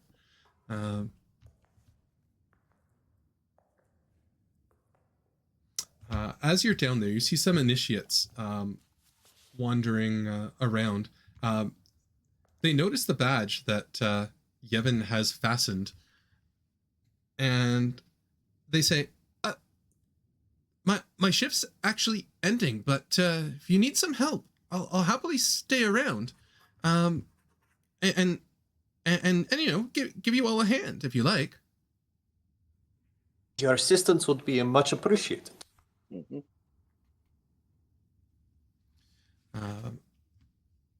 So with that, everybody will get a +1 circumstance bonus on your checks. Sweet.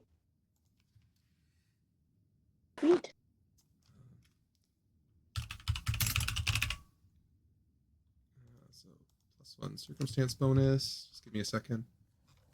And I just want to double check to see if I don't think Nikto's bonus will continue for these checks, unfortunately. Yeah.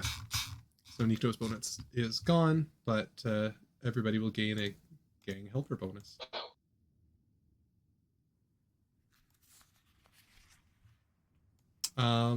Additionally, who is so I think Yevon, you have the rod, right? No, I have the rod. The rod from Frisk? Yeah. Okay. Yeah, that I was thought he Paige. handed that to me, didn't he? Yes, yes, he did. That was Paige. So with that, if you'd like to have it with you while you search, as you enter, it sort of vibrates a little bit as you get close to something, one of the objects. The venture captain turns to you and says, apparently this is tied to ancient magics that must have been being researched.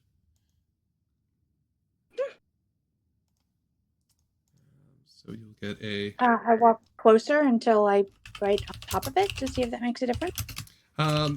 It vibrates a little bit harder. Can I tell exactly what it's vibrating on? I try to pick it up. Yeah, it's just... It has some sort of essence to it. So you'll get a +1 item bonus to any of the checks that you do for the next phase. Sweet. So the let's say the venture captain will take you around and give you a very, very brief tour of the area.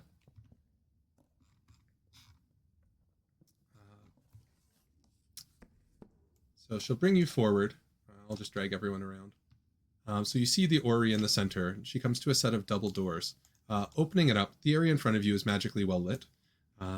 There's a large, long table. She's like, I won't be able to stick around tonight. It's been a very long day for me. I need some rest. So I would ask you to do what you can in your research. I'll come and check you in the morning. I promise I'll bring coffee and scones. But this meeting space, there's enough heat there for you to be able to make coffee and tea to keep yourself awake, and a nice little bit of illumination that glows out. Well, why don't we head a little bit to the north, we'll say. And so opens double doors to the north. And you all can proceed inside that room. You find an area that's sort of a very large meeting space. She's like, this area here's the dormitory. If you need to take a quick nap, this is a place that you can use. If you manage to get ahead on your research, feel free to take a nap before I show up. Let me show you some of the stacks. You might find some useful books in here. So she opens the far door, walks across, and you enter a room that is filled with the physical books and scrolls.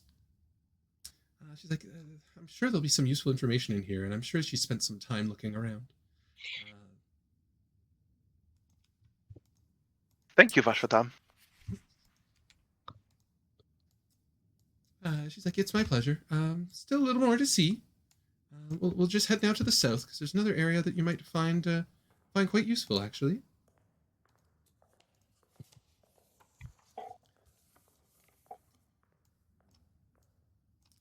So you'll move all to the south.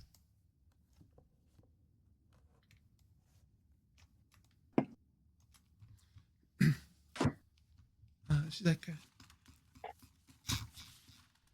this area here is our magical archive. There's a bunch of tables with sort of like gold discs. Touch the circle in the center. You can, well, we'll say, for lack of a better way to put it, spiritually access a bunch of arcane knowledge. So you can study here using using sort of visual indicators rather than written words. And Zikrix speaks up. Ah, yeah. They were just telling me that Paige prefers to research that way. Apparently words are hard. They are. They hit hard. And lastly, she leads you back sort of to the central chambers. Paige does whisper as she passes the enchanted skull here, the chatterbox. I'll show you how hard they hit later if you keep this up.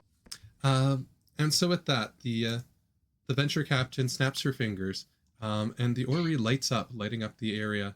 It's like, so magical light in here is safe. It's better if you don't expose the scrolls as much as you can, but it's not sunlight. It just sort of seems like it a little bit.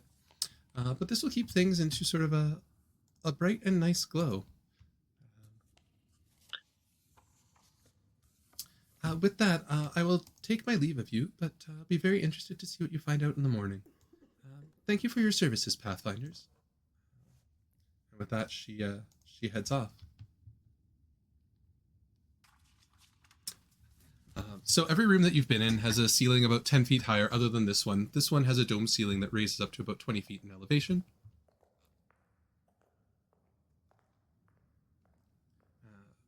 And Zikrix will turn to you and says, well, hey, why don't we take a look around and, we'll see what we can figure out, right? Sure. That is the idea. Yes. Indeed. Okay, so the way this will work is we'll have 3 rounds of searching around. So we can start off with round number 1. You can use Arcana, Nature, Occultism, or Religion, or any lore skills that you might feel are useful for searching around a magical arcane library. Okay. Do you want these as open or blind searches? These are all open checks because you can hero point as needed. This is research. Yes. Would esoteric lore be able to be used to research here? Yeah, I would allow it. Okay.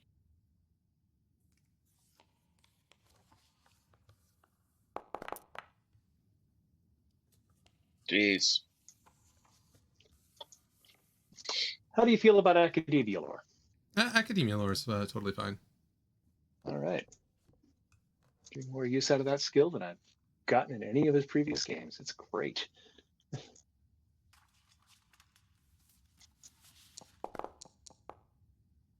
Okay. So with that, you spend the first couple of hours searching around. It's exhausting, and Zikrix is trying to help out and point you in places that might be useful. In the end, Valerie and Nikto, you find a couple of pieces of information that seem useful, but nothing at this point in time that you've sort of found quite yet. So if we want, we can now do our second round of checks. Right. Any penalties for using the same skills, or? You can use the same skills without penalty, or you can use a different skill if you'd prefer. Okay. I'm going to hit the books.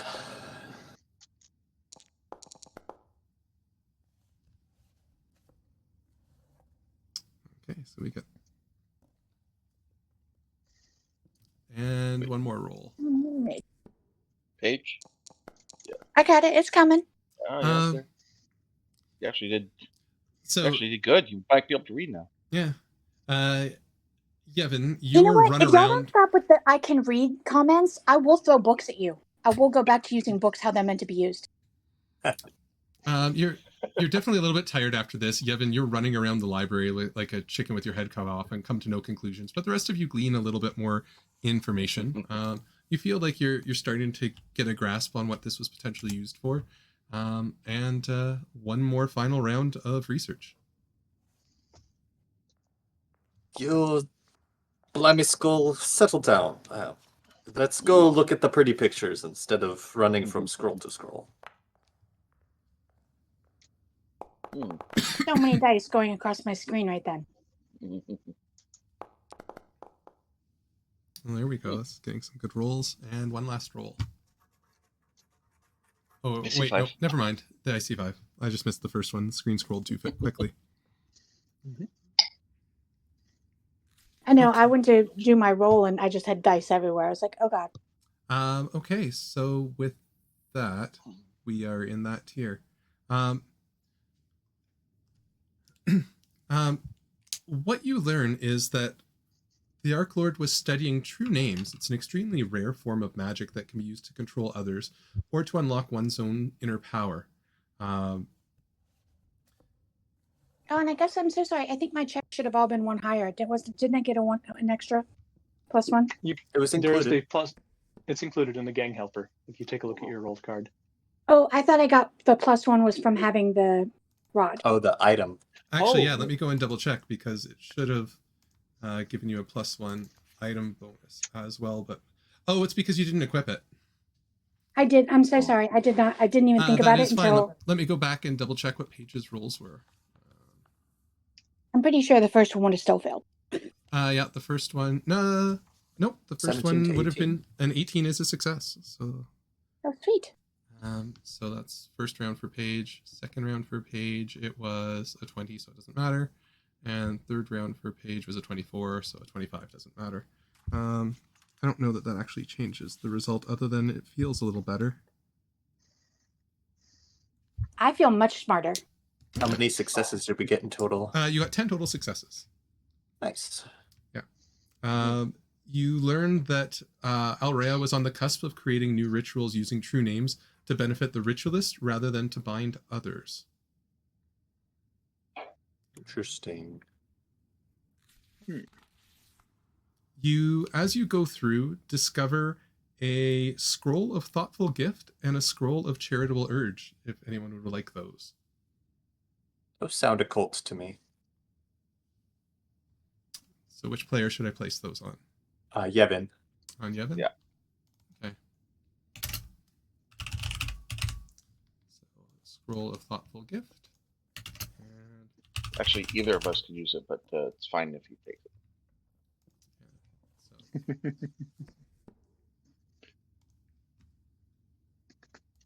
and a scroll of charitable urge. So both of those are now in your inventory.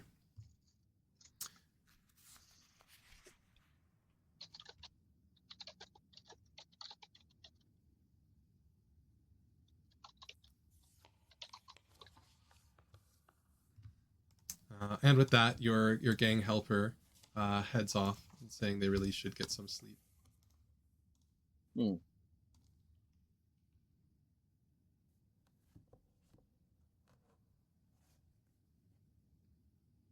I do need everybody to make a fortitude save, please, as you've been up all night. All right. Oh, this isn't gonna. I had hoped we were efficient enough to get our rest. Nikto and Yevon both have. Paige is fine as well, I believe. Sweet. Okay. But Ayan, you are fatigued. Yeah. And Valerie, you are fatigued. This is the superiority of academics, right, Yevon? Indeed. So with that, you can all proceed to the sort of meeting place area, and about that point in time, the venture captain kind of stumbles in with a tray of scones and promised coffee and orange juice, pushing sort of Yevon and Zikrix to the side. She comes forward. Breakfast, everybody. You sort of hear her jingling as she walks forward, the bangle shaking around. I hope that you like bacon. I love bacon. Wonderful. That coffee sounds delicious. I'm very please. excited to hear everything that you've discovered last night. I'm sure that you are all quite productive. I saw one of the interns on the way down. Don't mind if I let him take one of the scones, I hope. It seems like he put in a good solid night of work. And so, anyways, why don't you start to tell me? And at that point, you hear a massive explosion from behind. Shards of the orrery fly forward and knock out the venture captain. You hear voices from in behind. Finally, we found you. Get the skull.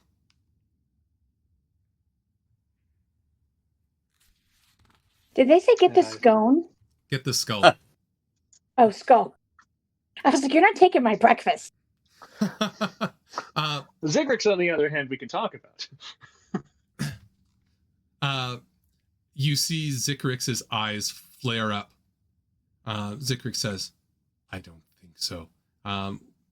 With that, who would you like to be hasted? You get 2 characters who are hasted. Zikrix will be casting haste on 2 of you using her quicken casting. I would. I think Paige and Nikto. Are we on round 2 in the encounter tracker? Not yet. I will reset the encounter tracker. I just had that up. And of course, Nikto would think Nikto should get haste. Yes. And then everybody before we roll initiative. Mm-hmm. That means my curse is now moderate. That's okay. So if you'd like, you can roll for initiative. Mm-hmm.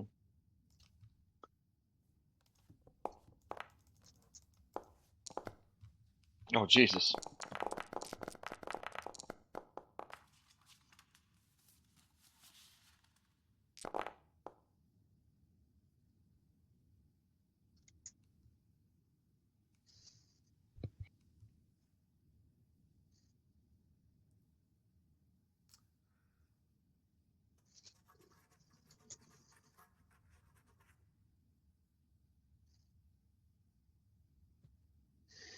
Okay, just making sure. And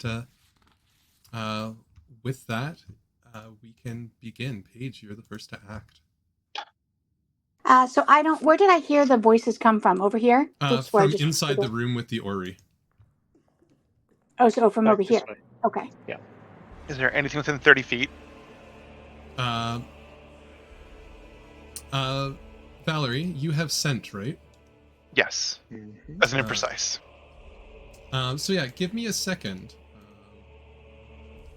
So Valerie, you know where all of you sense a lot of creatures. I don't know if there's any quick way to indicate, but I'll tell you where they are on your turn.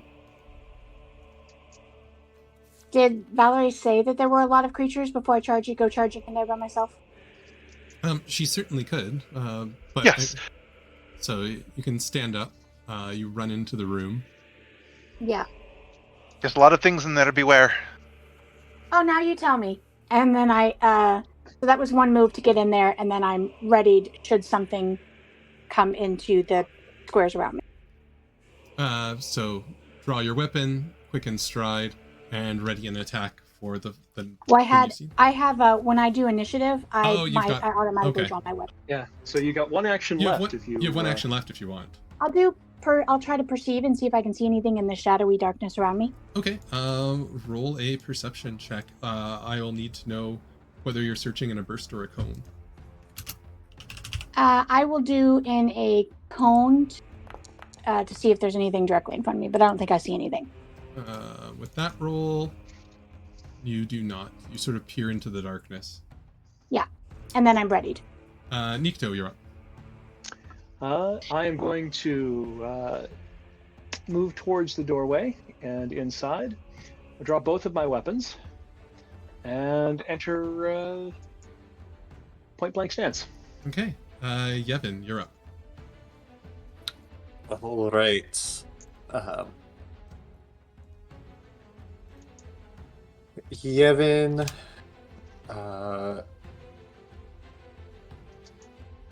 Well, the people I want to move don't have their reactions yet. That's all right. We will begin with an Inspire Courage. To arms, everyone. And then draw my own sword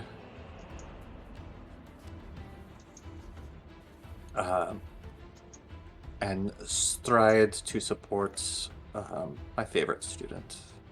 No, I love you too. Are you keeping Zikrix in your hand? Yes, Okay. she's quite useful. Mm-hmm. Okay.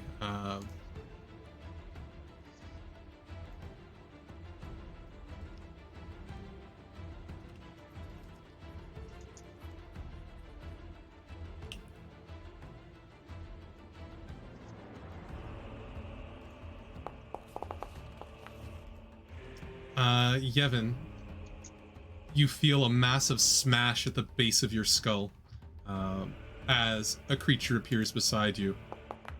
Oh wait, he appears right here next to me. Yep. Then my She has ready rea- action, right? You can certainly take that. So feel free to target and strike. But Yevon, you will be taking 24 points of bludgeoning damage. Paige, you swing, but you swing just over the head of the creature. Feel like since I wouldn't have any math applying to that, I'm gonna re-roll it. Okay. Can't take the two. That will definitely hit. Roll damage.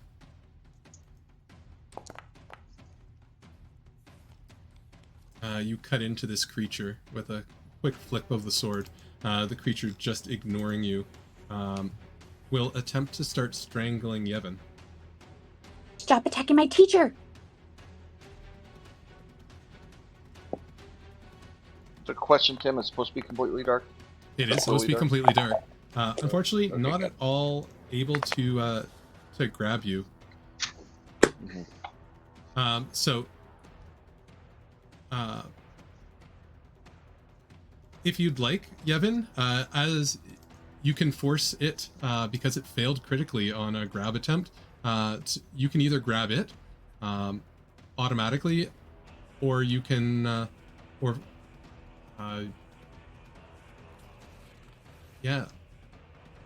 force you to fall and land prone. I guess you can make it prone if you want. I will not get prone because I do not have a free hand to hold the grab. This is why we wanted to budget for that. Yeah, so it'll be prone because that's a weird thing effect that it has. Cool. Okay.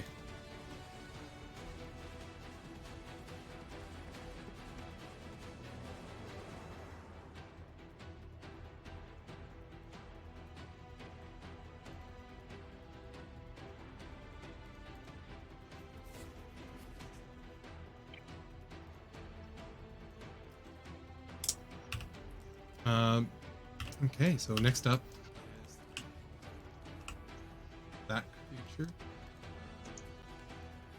It will appear beside Paige and reach Sweet. Nimble dodge. out. You won't see it until after it tries, but it's a fortitude save anyways. So. Okay. Yeah, of course it would be. My suckiest one. Great. Cheat disappeared. Fortitude. Also, if you readied in action, does not use your reaction to use the readied action. It so does. No nimble dodge. Yeah. Okay. Well, that's not good. So you That sounds are like a hero point enfeebled. being used. Yeah, it does. Okay. Yeah, that's definitely. Oh, Jesus. Still a critical failure. So you're enfeebled and you take 14 points of damage. Is that the purple arm? Yes. Yes. Okay. Sorry, I don't know all the. No worries. Icons. Yeah. Nikto, a creature appears beside you. Did it stride to me? It did not. It was already there. You'll be flat-footed against its first attack, which it'll slash out with its dagger, Okay. hitting you. Ooh. You take 9 points of damage, and it will slash 2 more times at you. Okay. Second one hits. For another 3 points of damage. Third strike. Misses. Mhm.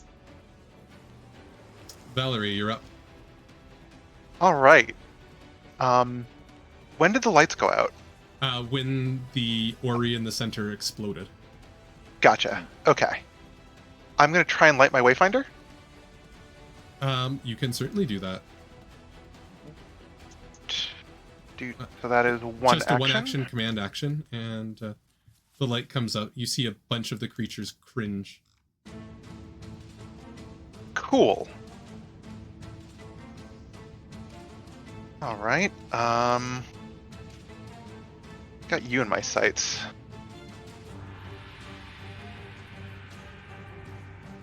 Sorry, deciding what I'm doing real quick. All right, I'm gonna move there. I'm gonna bite this prone one. Okay, sounds good. Bite. And I miss. I'm done. You did miss, unfortunately. Ian, you're up. All right. I'm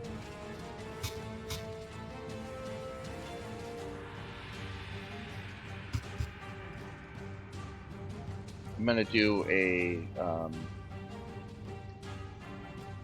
Let's see here. I'm gonna do a first level heal on Yevon.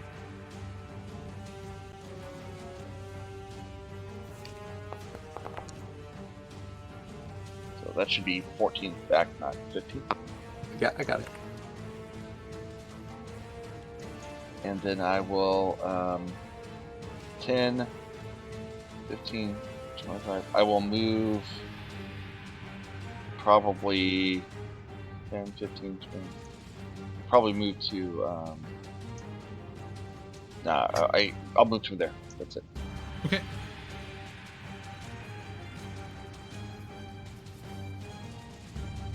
Okay.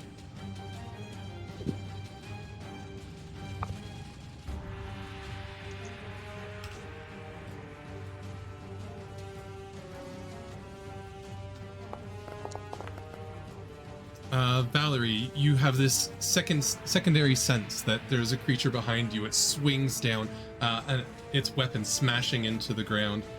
It will then try and swing upwards. Yep. Missing, and a third time. Missing.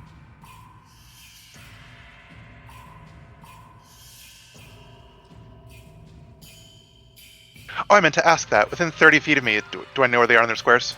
Yeah, there's one right here. There's one to the northwest of you, and one just ran up to be south of you, which will appear in just a second as it runs forward and tries to attack Yevon.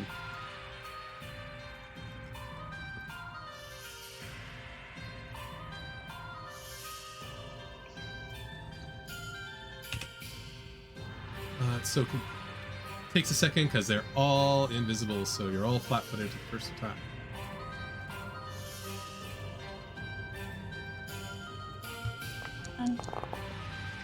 Yevon, you feel another thing come and smash you in the head. All this bludgeoning damage. And then it is going to try and... Would your guys be considered hidden or undetected, right? They're invisible right now, so they are undetected until they do something. I'm as a rogue, I have deny advantage. They will not catch me flat-footed. Yeah, it's fine. Foundry already knows. It deals with it. So long as they're lower level. Smart. It is. That will get me. That's a Okay. success. You are grabbed.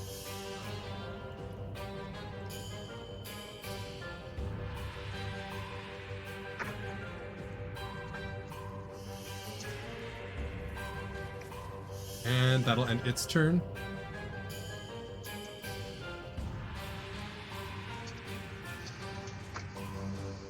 The one to the north appears and is going to attempt to slash more at Yevon with its dagger. I know. Hitting. I'm going to use a reaction after it does its damage to me. 6 points damage.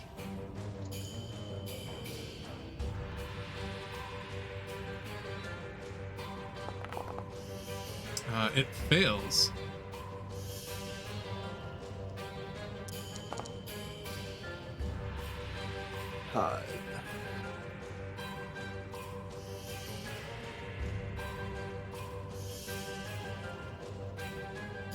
So it takes persistent bleed and is now weak Yep. to piercing and slashing damage. Which is all automated, thankfully. It still is going to take 2 more strikes at Yevon. And I am still flat-footed because I'm grabbed. But it misses, and that'll end its turn. At the end of its turn, it'll take 10 points of bleed damage and does not recover. So, top of the round, as Zikrix turns to the group of you. It's like, she just says to Yevon, "You seem like you could use a little bit of help." Yes, I would. Zikrix casts Blur on you. You are now concealed.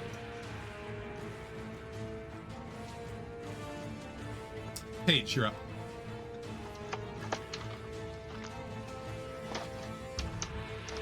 Shannon, you might be muted.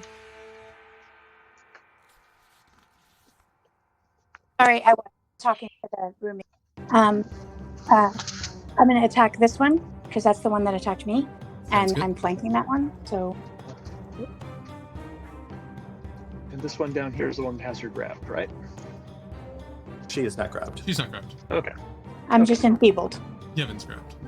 That is a critical hit. Nice. Sweet. For crap damage, but whatever. That wasn't a critical. That wasn't Oh a yeah, critical. you didn't that roll was critical. normal You just rolled damage. normal damage. Roll critical Oh, I'm damage. sorry. Well, we could just double it then, right? And that would I be think you 18 probably want to points. roll the double dice. Okay. There we you go. Yeah, That that's looks a little bit cool. better. It's not looking well, that's for sure. Okay, then I'll try to hit it a second time. That'll definitely hit. And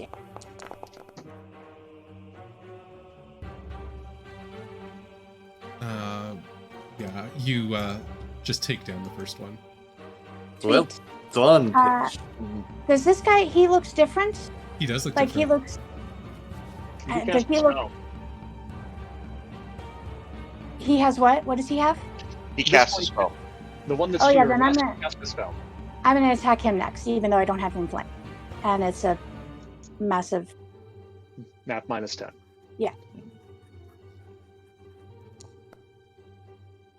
yeah, well, I tried. You have one more action left. Would you like to provide a Oh. flanking buddy to Nikto? Yeah, Yes. I actually forgot I had hasted, or I would have done that anyway, but I still would have been. okay, so you step over. Mm-hmm.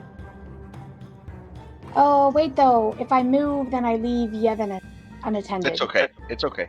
I have a lot of friends. Nikto, Yeah. you're up. All right. This one is uninjured, and I have a flanking buddy. So I am going to target him with my first attack.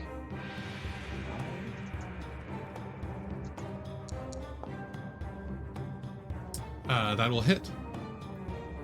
Gotta Oh, love being a fighter. and Yevon, when the creature grabbed you, you did take 9 points of strangling damage. Sorry, I forgot about that one. Which one is the one that hasn't grabbed? The one This I'm one. The one attacking? you're attacking. Okay, that's what I thought. Uh, All right. So yeah, you hit. You can roll damage on that. All right. You give it a good cut. It still seems intent on strangling Yevon, though. All right. I'm going to be using exacting strike and striking a second time, just in case I miss. Okay. You do not miss. Roll damage.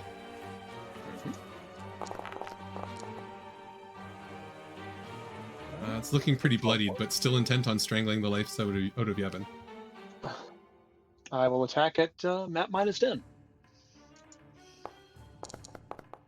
That one will miss, and you have one action remaining. I do. And this one is weak to Both actually. piercing and slashing. Yeah, this one is weak to both piercing and slashing. And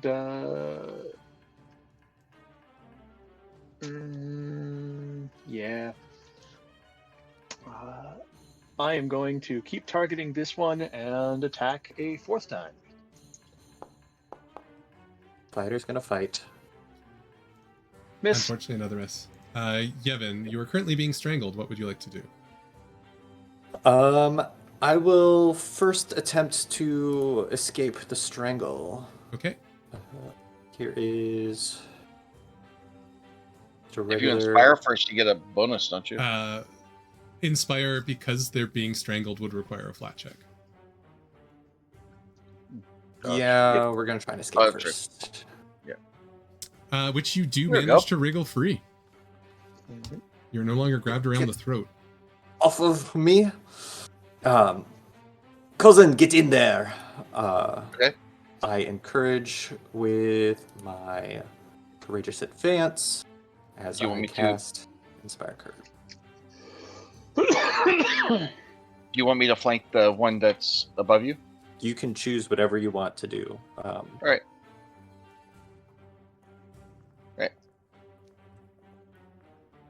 And that ends my turn. Okay.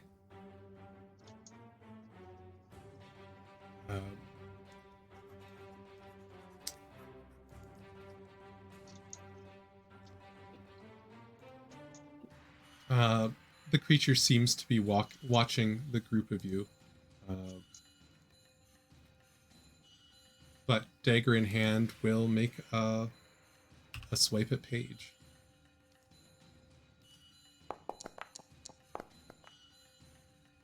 Oh, jeez. Paige, you take 9 points of damage. I think you're missing the 14 you took earlier as well, Paige. All right, and that's cold damage, not yeah. Oh. Next up is this one to the south of Nikto, who is very upset. Is going to slash out 3 times with their dagger. Apparently they don't like Pathfinders. Mm-hmm. But is just in a fuming rage, can't manage to strike Nikto. Mm-hmm. Valerie, you're up. I figured the wings are distracting him. Yeah. All right. Valerie is going to exploit weakness on this one. Okay.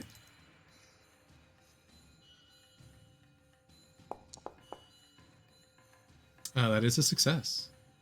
Okay. Did that also hit their unspecific lore DC for recall knowledge? Yes, it would. This is a Okay. Skulk Raider. You know that Okay. Skulks, they very much do not like... They don't like Pathfinders. There's been bad blood between them. You know that it's got the weaknesses due to the blood vendetta, but nothing else in particular. They can sneak attack because they're sneaky and stealthy, but they just seem to have a basic dagger and short sword. No other special information. Their weakest save is will. All right. Since they don't seem to like Pathfinders, my personal antithesis is I'm wrapping my Wayfinder around my weapon as I draw it. And I'm going to slash at it.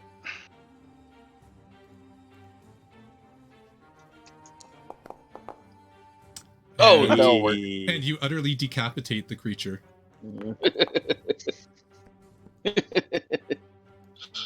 And I'm done. AN, you're up. I will draw my Aldori sword. Okay. Come here. And strike. I'm assuming this is a non-trivial encounter. It is a non-trivial encounter.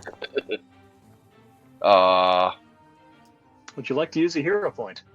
What hero point? Oh. Okay. Stat face. Enter. You swing through, the creature seems to be made of enough shadow that you're like, aha, I've hit you, and it just seems to pass through their body. Yeah.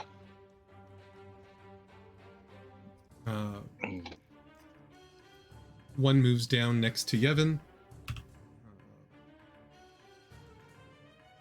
And with its weapon will smash and miss, and then try a second time. That one hitting. Yevon's concealed. I do need a flat check, please. Still hits for 8 points of damage. That'll end its turn.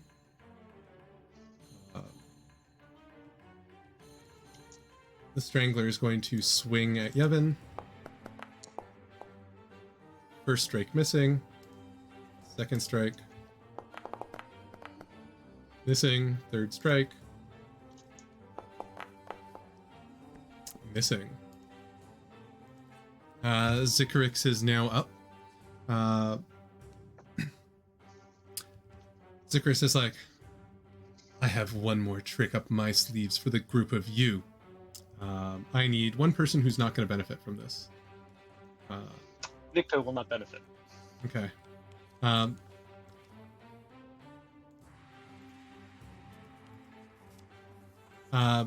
True Target is cast on Paige, Ain, Valerie, and Yevon.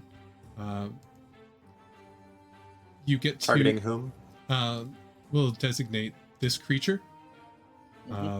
So the first time you make an attack roll against this creature, you get to roll twice and use the better result, and you ignore any flat checks for concealed or hidden. So that's for everyone except Nikto. Yep. Paige, you're up. You're going to get the benefit of my flank, Nikto, but I'm going to go and try to take down the spellcaster. Makes sense. So if you'd like, I will put True's... Yes, please. I'm pretty sure we have a True Strike effect. There is an effect. Yeah, so I'll just put True Strike on you for the first attack. Thank you. All right, and then let me target him. It's already done. And oh, that'll work. Nice. Nice. well, I'm pretty sure we know which one I'm taking. Yeah. Oh, Zikrix for...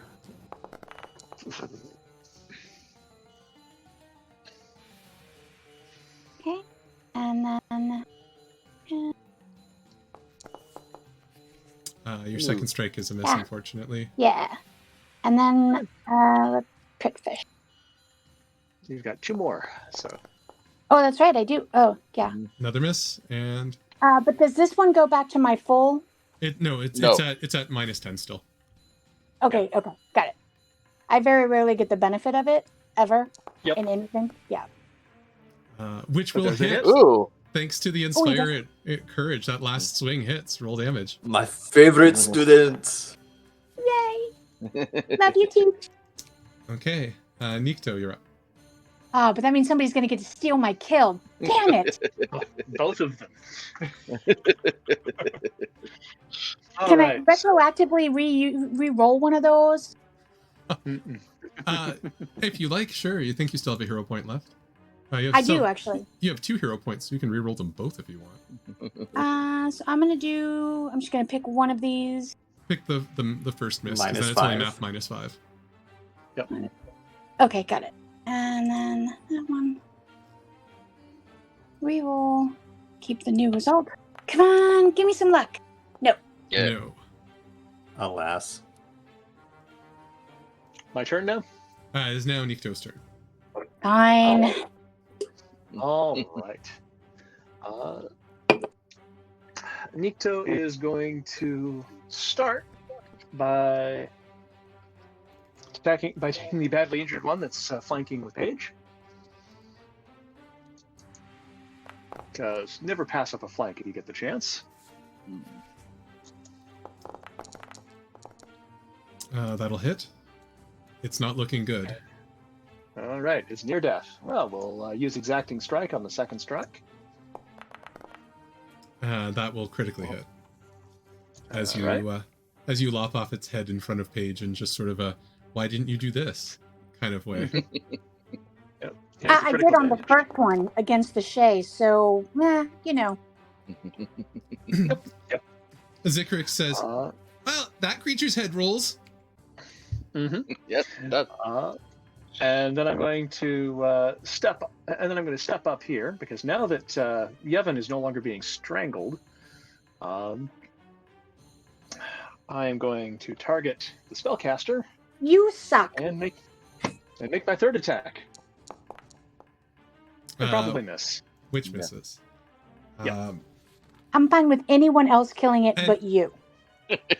As you swing at it, it immediately teleports 30 feet away. Okay. Does that trigger my reactions?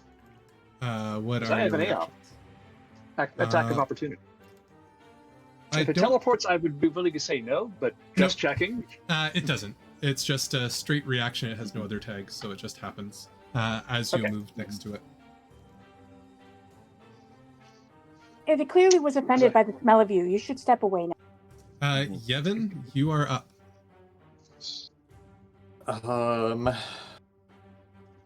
I could do a lot of things. But I think healing yourself might be one of the most important ones. Yep. So I'm going to attempt I'll a heal you if you lingering don't. composition. I'm hoping I survive till your turn. And we have the advantage. So that will last 3 rounds. 3 rounds. Would you adjust the effect on me, no problem. Tim? And then for my last 2 actions, I will go ahead and heal myself.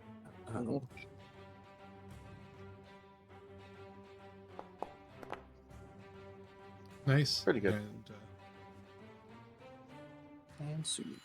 Should be one less healing on that. It's still got your Inspire Courage on the soothe. I did do that first. All right, that is my turn.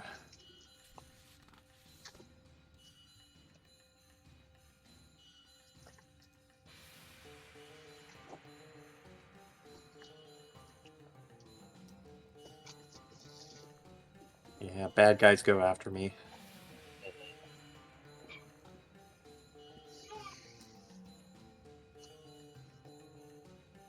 Let's see. What is it going to do?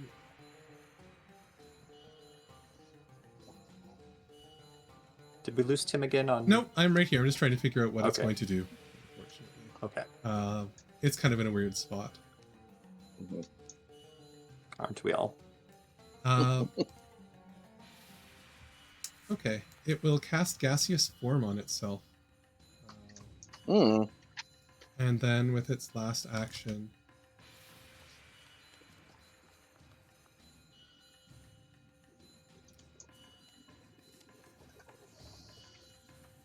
it'll seem to drift away. Next we have the Skulk, who first action will step forward, targeting Yevon. Thanks, Nico.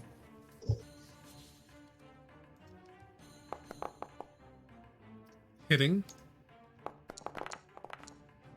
for 8 points of damage.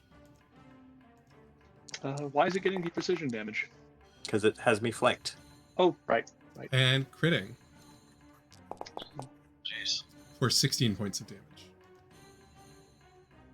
Hey, you're still up. Somebody decided to leave my flank open. Valerie, you're up. All right, let's go. Which way did I see that mist drift? To the north, through the doors.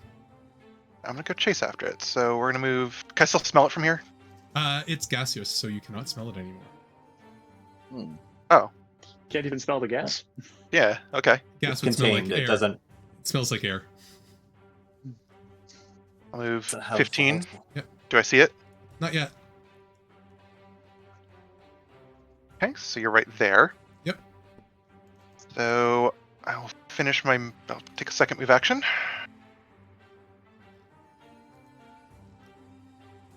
Go there. Okay. And you do have True Strike against it if you attack it. From I the, do, and I'm also still Inspire Couraged. I'm gonna take a whack at you. Not exploiting.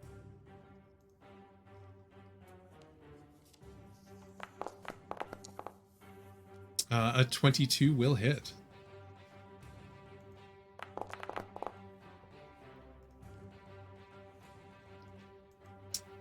The wisp starts to break apart, but does manage to hold together a little bit. Okay, and that's 3 actions from me. And AN, you're up. Well, I will say everything lights here is turned now out. dark. I'm going to activate my Wayfinder, so I will. That's one action, right? So, Yeah, it's just a command. And then, yep. And as much as I really, really want to get into the fight, I can't let my cousin go down.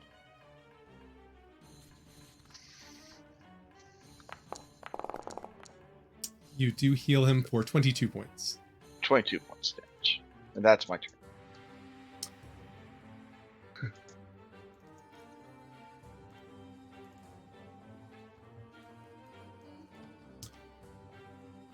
Although I did not remember that he was concealed, so I think I need to roll 2 times. To see You if do. They would have hit, and they both would have. Okay. More smashing at poor Yevon. First swing does hit for 7 points. Second swing is a miss. Third swing is a miss.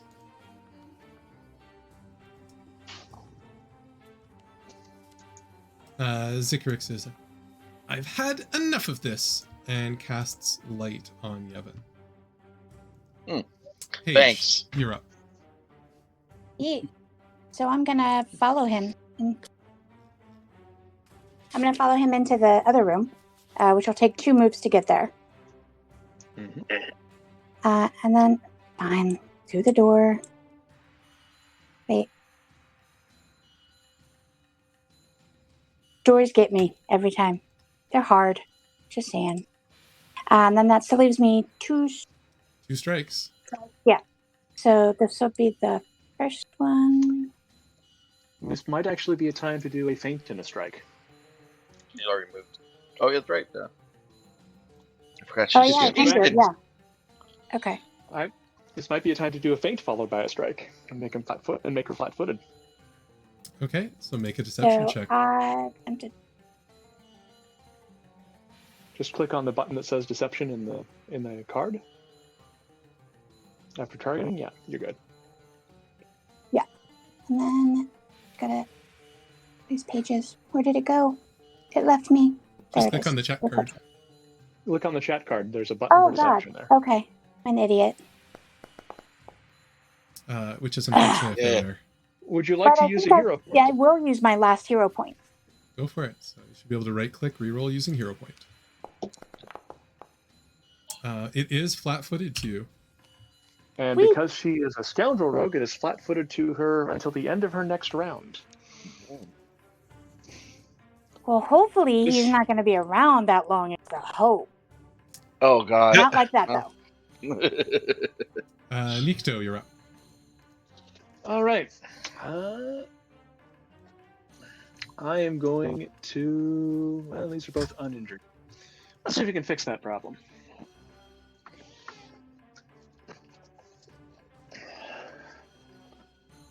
Let's do the one to the south first. And strike. That is a critical hit. Fighter things. And you, with a single swipe, lop off the creature's head. Zikrix says, making a collection of friends for me, I see. I am. See, let's not get ahead of ourselves. I'm going to be There's using many heads. Just look around. There's a Yes. head. There's a head. There's a head. I'm going to be using exacting strike on the one to the north of Yevon. Okay. Nimbly dodges out of the way. Yep. Because I used exacting strike, I'm going to use exacting strike again on my third action. Bah! And I'll use exacting strike on my fourth action. Press action. It's not your turn. Yeah, I guess you can continue to use press action. So Mm-hmm. But the creature just continues to dodge out of the way. It's almost embarrassing. You know what? One moment. I've got hero points that I keep on forgetting I have because, exacting strike. On the last one, I'm going to use a hero point rather than make you go back to all of these. That one will hit. Hey.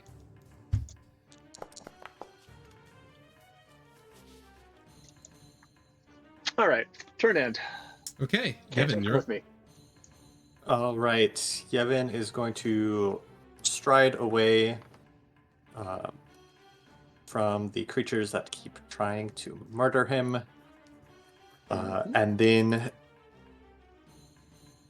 target that one and say, "You're going to become like my little friend here very soon." And magically infuse his voice with power of fear, causing it to be frightened 3 and fleeing. Oh, shit. That could be really entertaining because it has to run away from Yevon.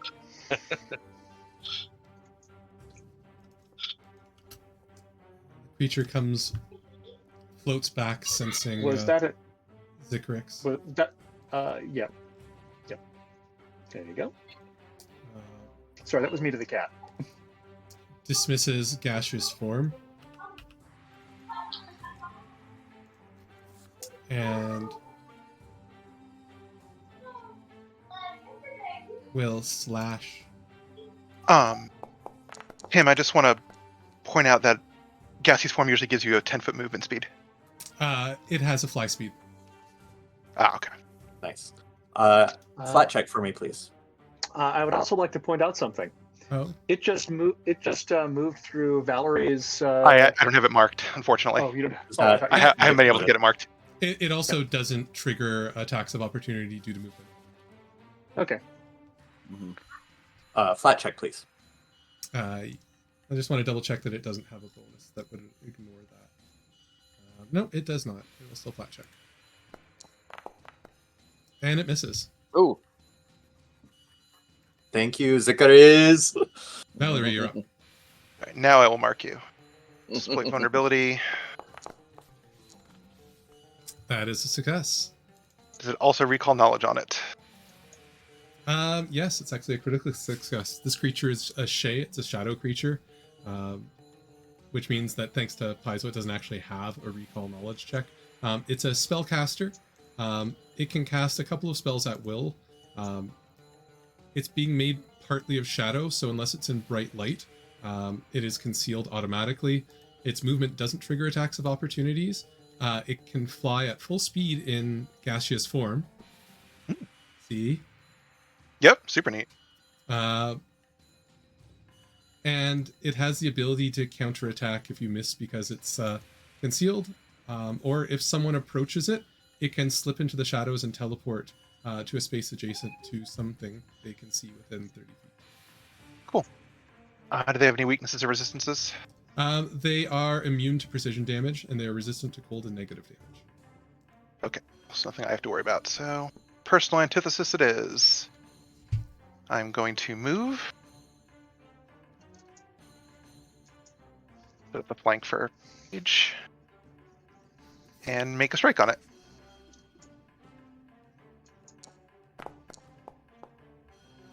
Nope. That will miss. I'm done. Ayen, you're up. I see this thing looks frightened, and the thief of the Eldori sword will probably take care of it. I will head here. As you do that, the creature teleports away. Okay. I'm annoyed, and so I will head back here. And with my last action, I will strike at it.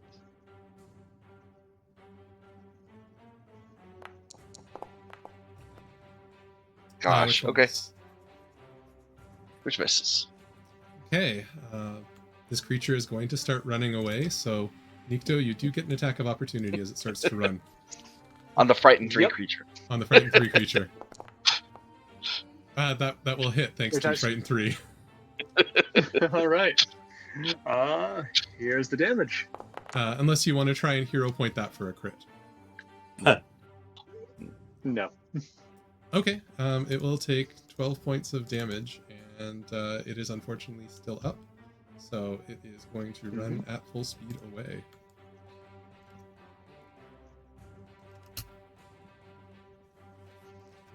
It's no longer fleeing.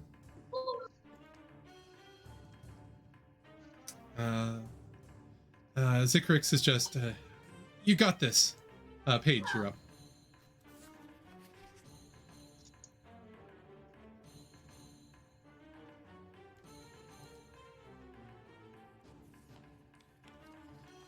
Paige, you are muted.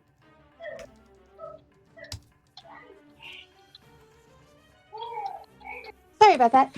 So it takes me 2 moves to get there. Yep. Does he run away? Does who run away? No. He does not okay. have a reaction left. Okay, good. Then I will try to hit him twice. That'll be a crit. I think that the second hit might be irrelevant. Maybe not. Nope, it's irrelevant. The wisp creature disappears. So that would be 5, 2 moves. 10, 15, 20, 25, 30. So just following that guy. Okay, Nikto, you're up. All right. I am going to go 1, 2, 3, 4, 5. Let's see. 1, 2, 3, 4, 5, 6. If he can run through that, I can run through that. And he looks near death. I'm going to run closer to him as a second move action. Actually, 1, 2, 3, 4, 5, 6. So that he has to run past me, and if he manages to live the next round, Paige can have a flanking buddy. He will be concealed against me. I'm certain of that. Because we're outside of bright light. Technically, he's hidden from you. Okay. That's still going to miss. You know what? I'm going to spend a hero point and re-roll that, because that was a really low die roll. And I'm certain I can find the natural 1.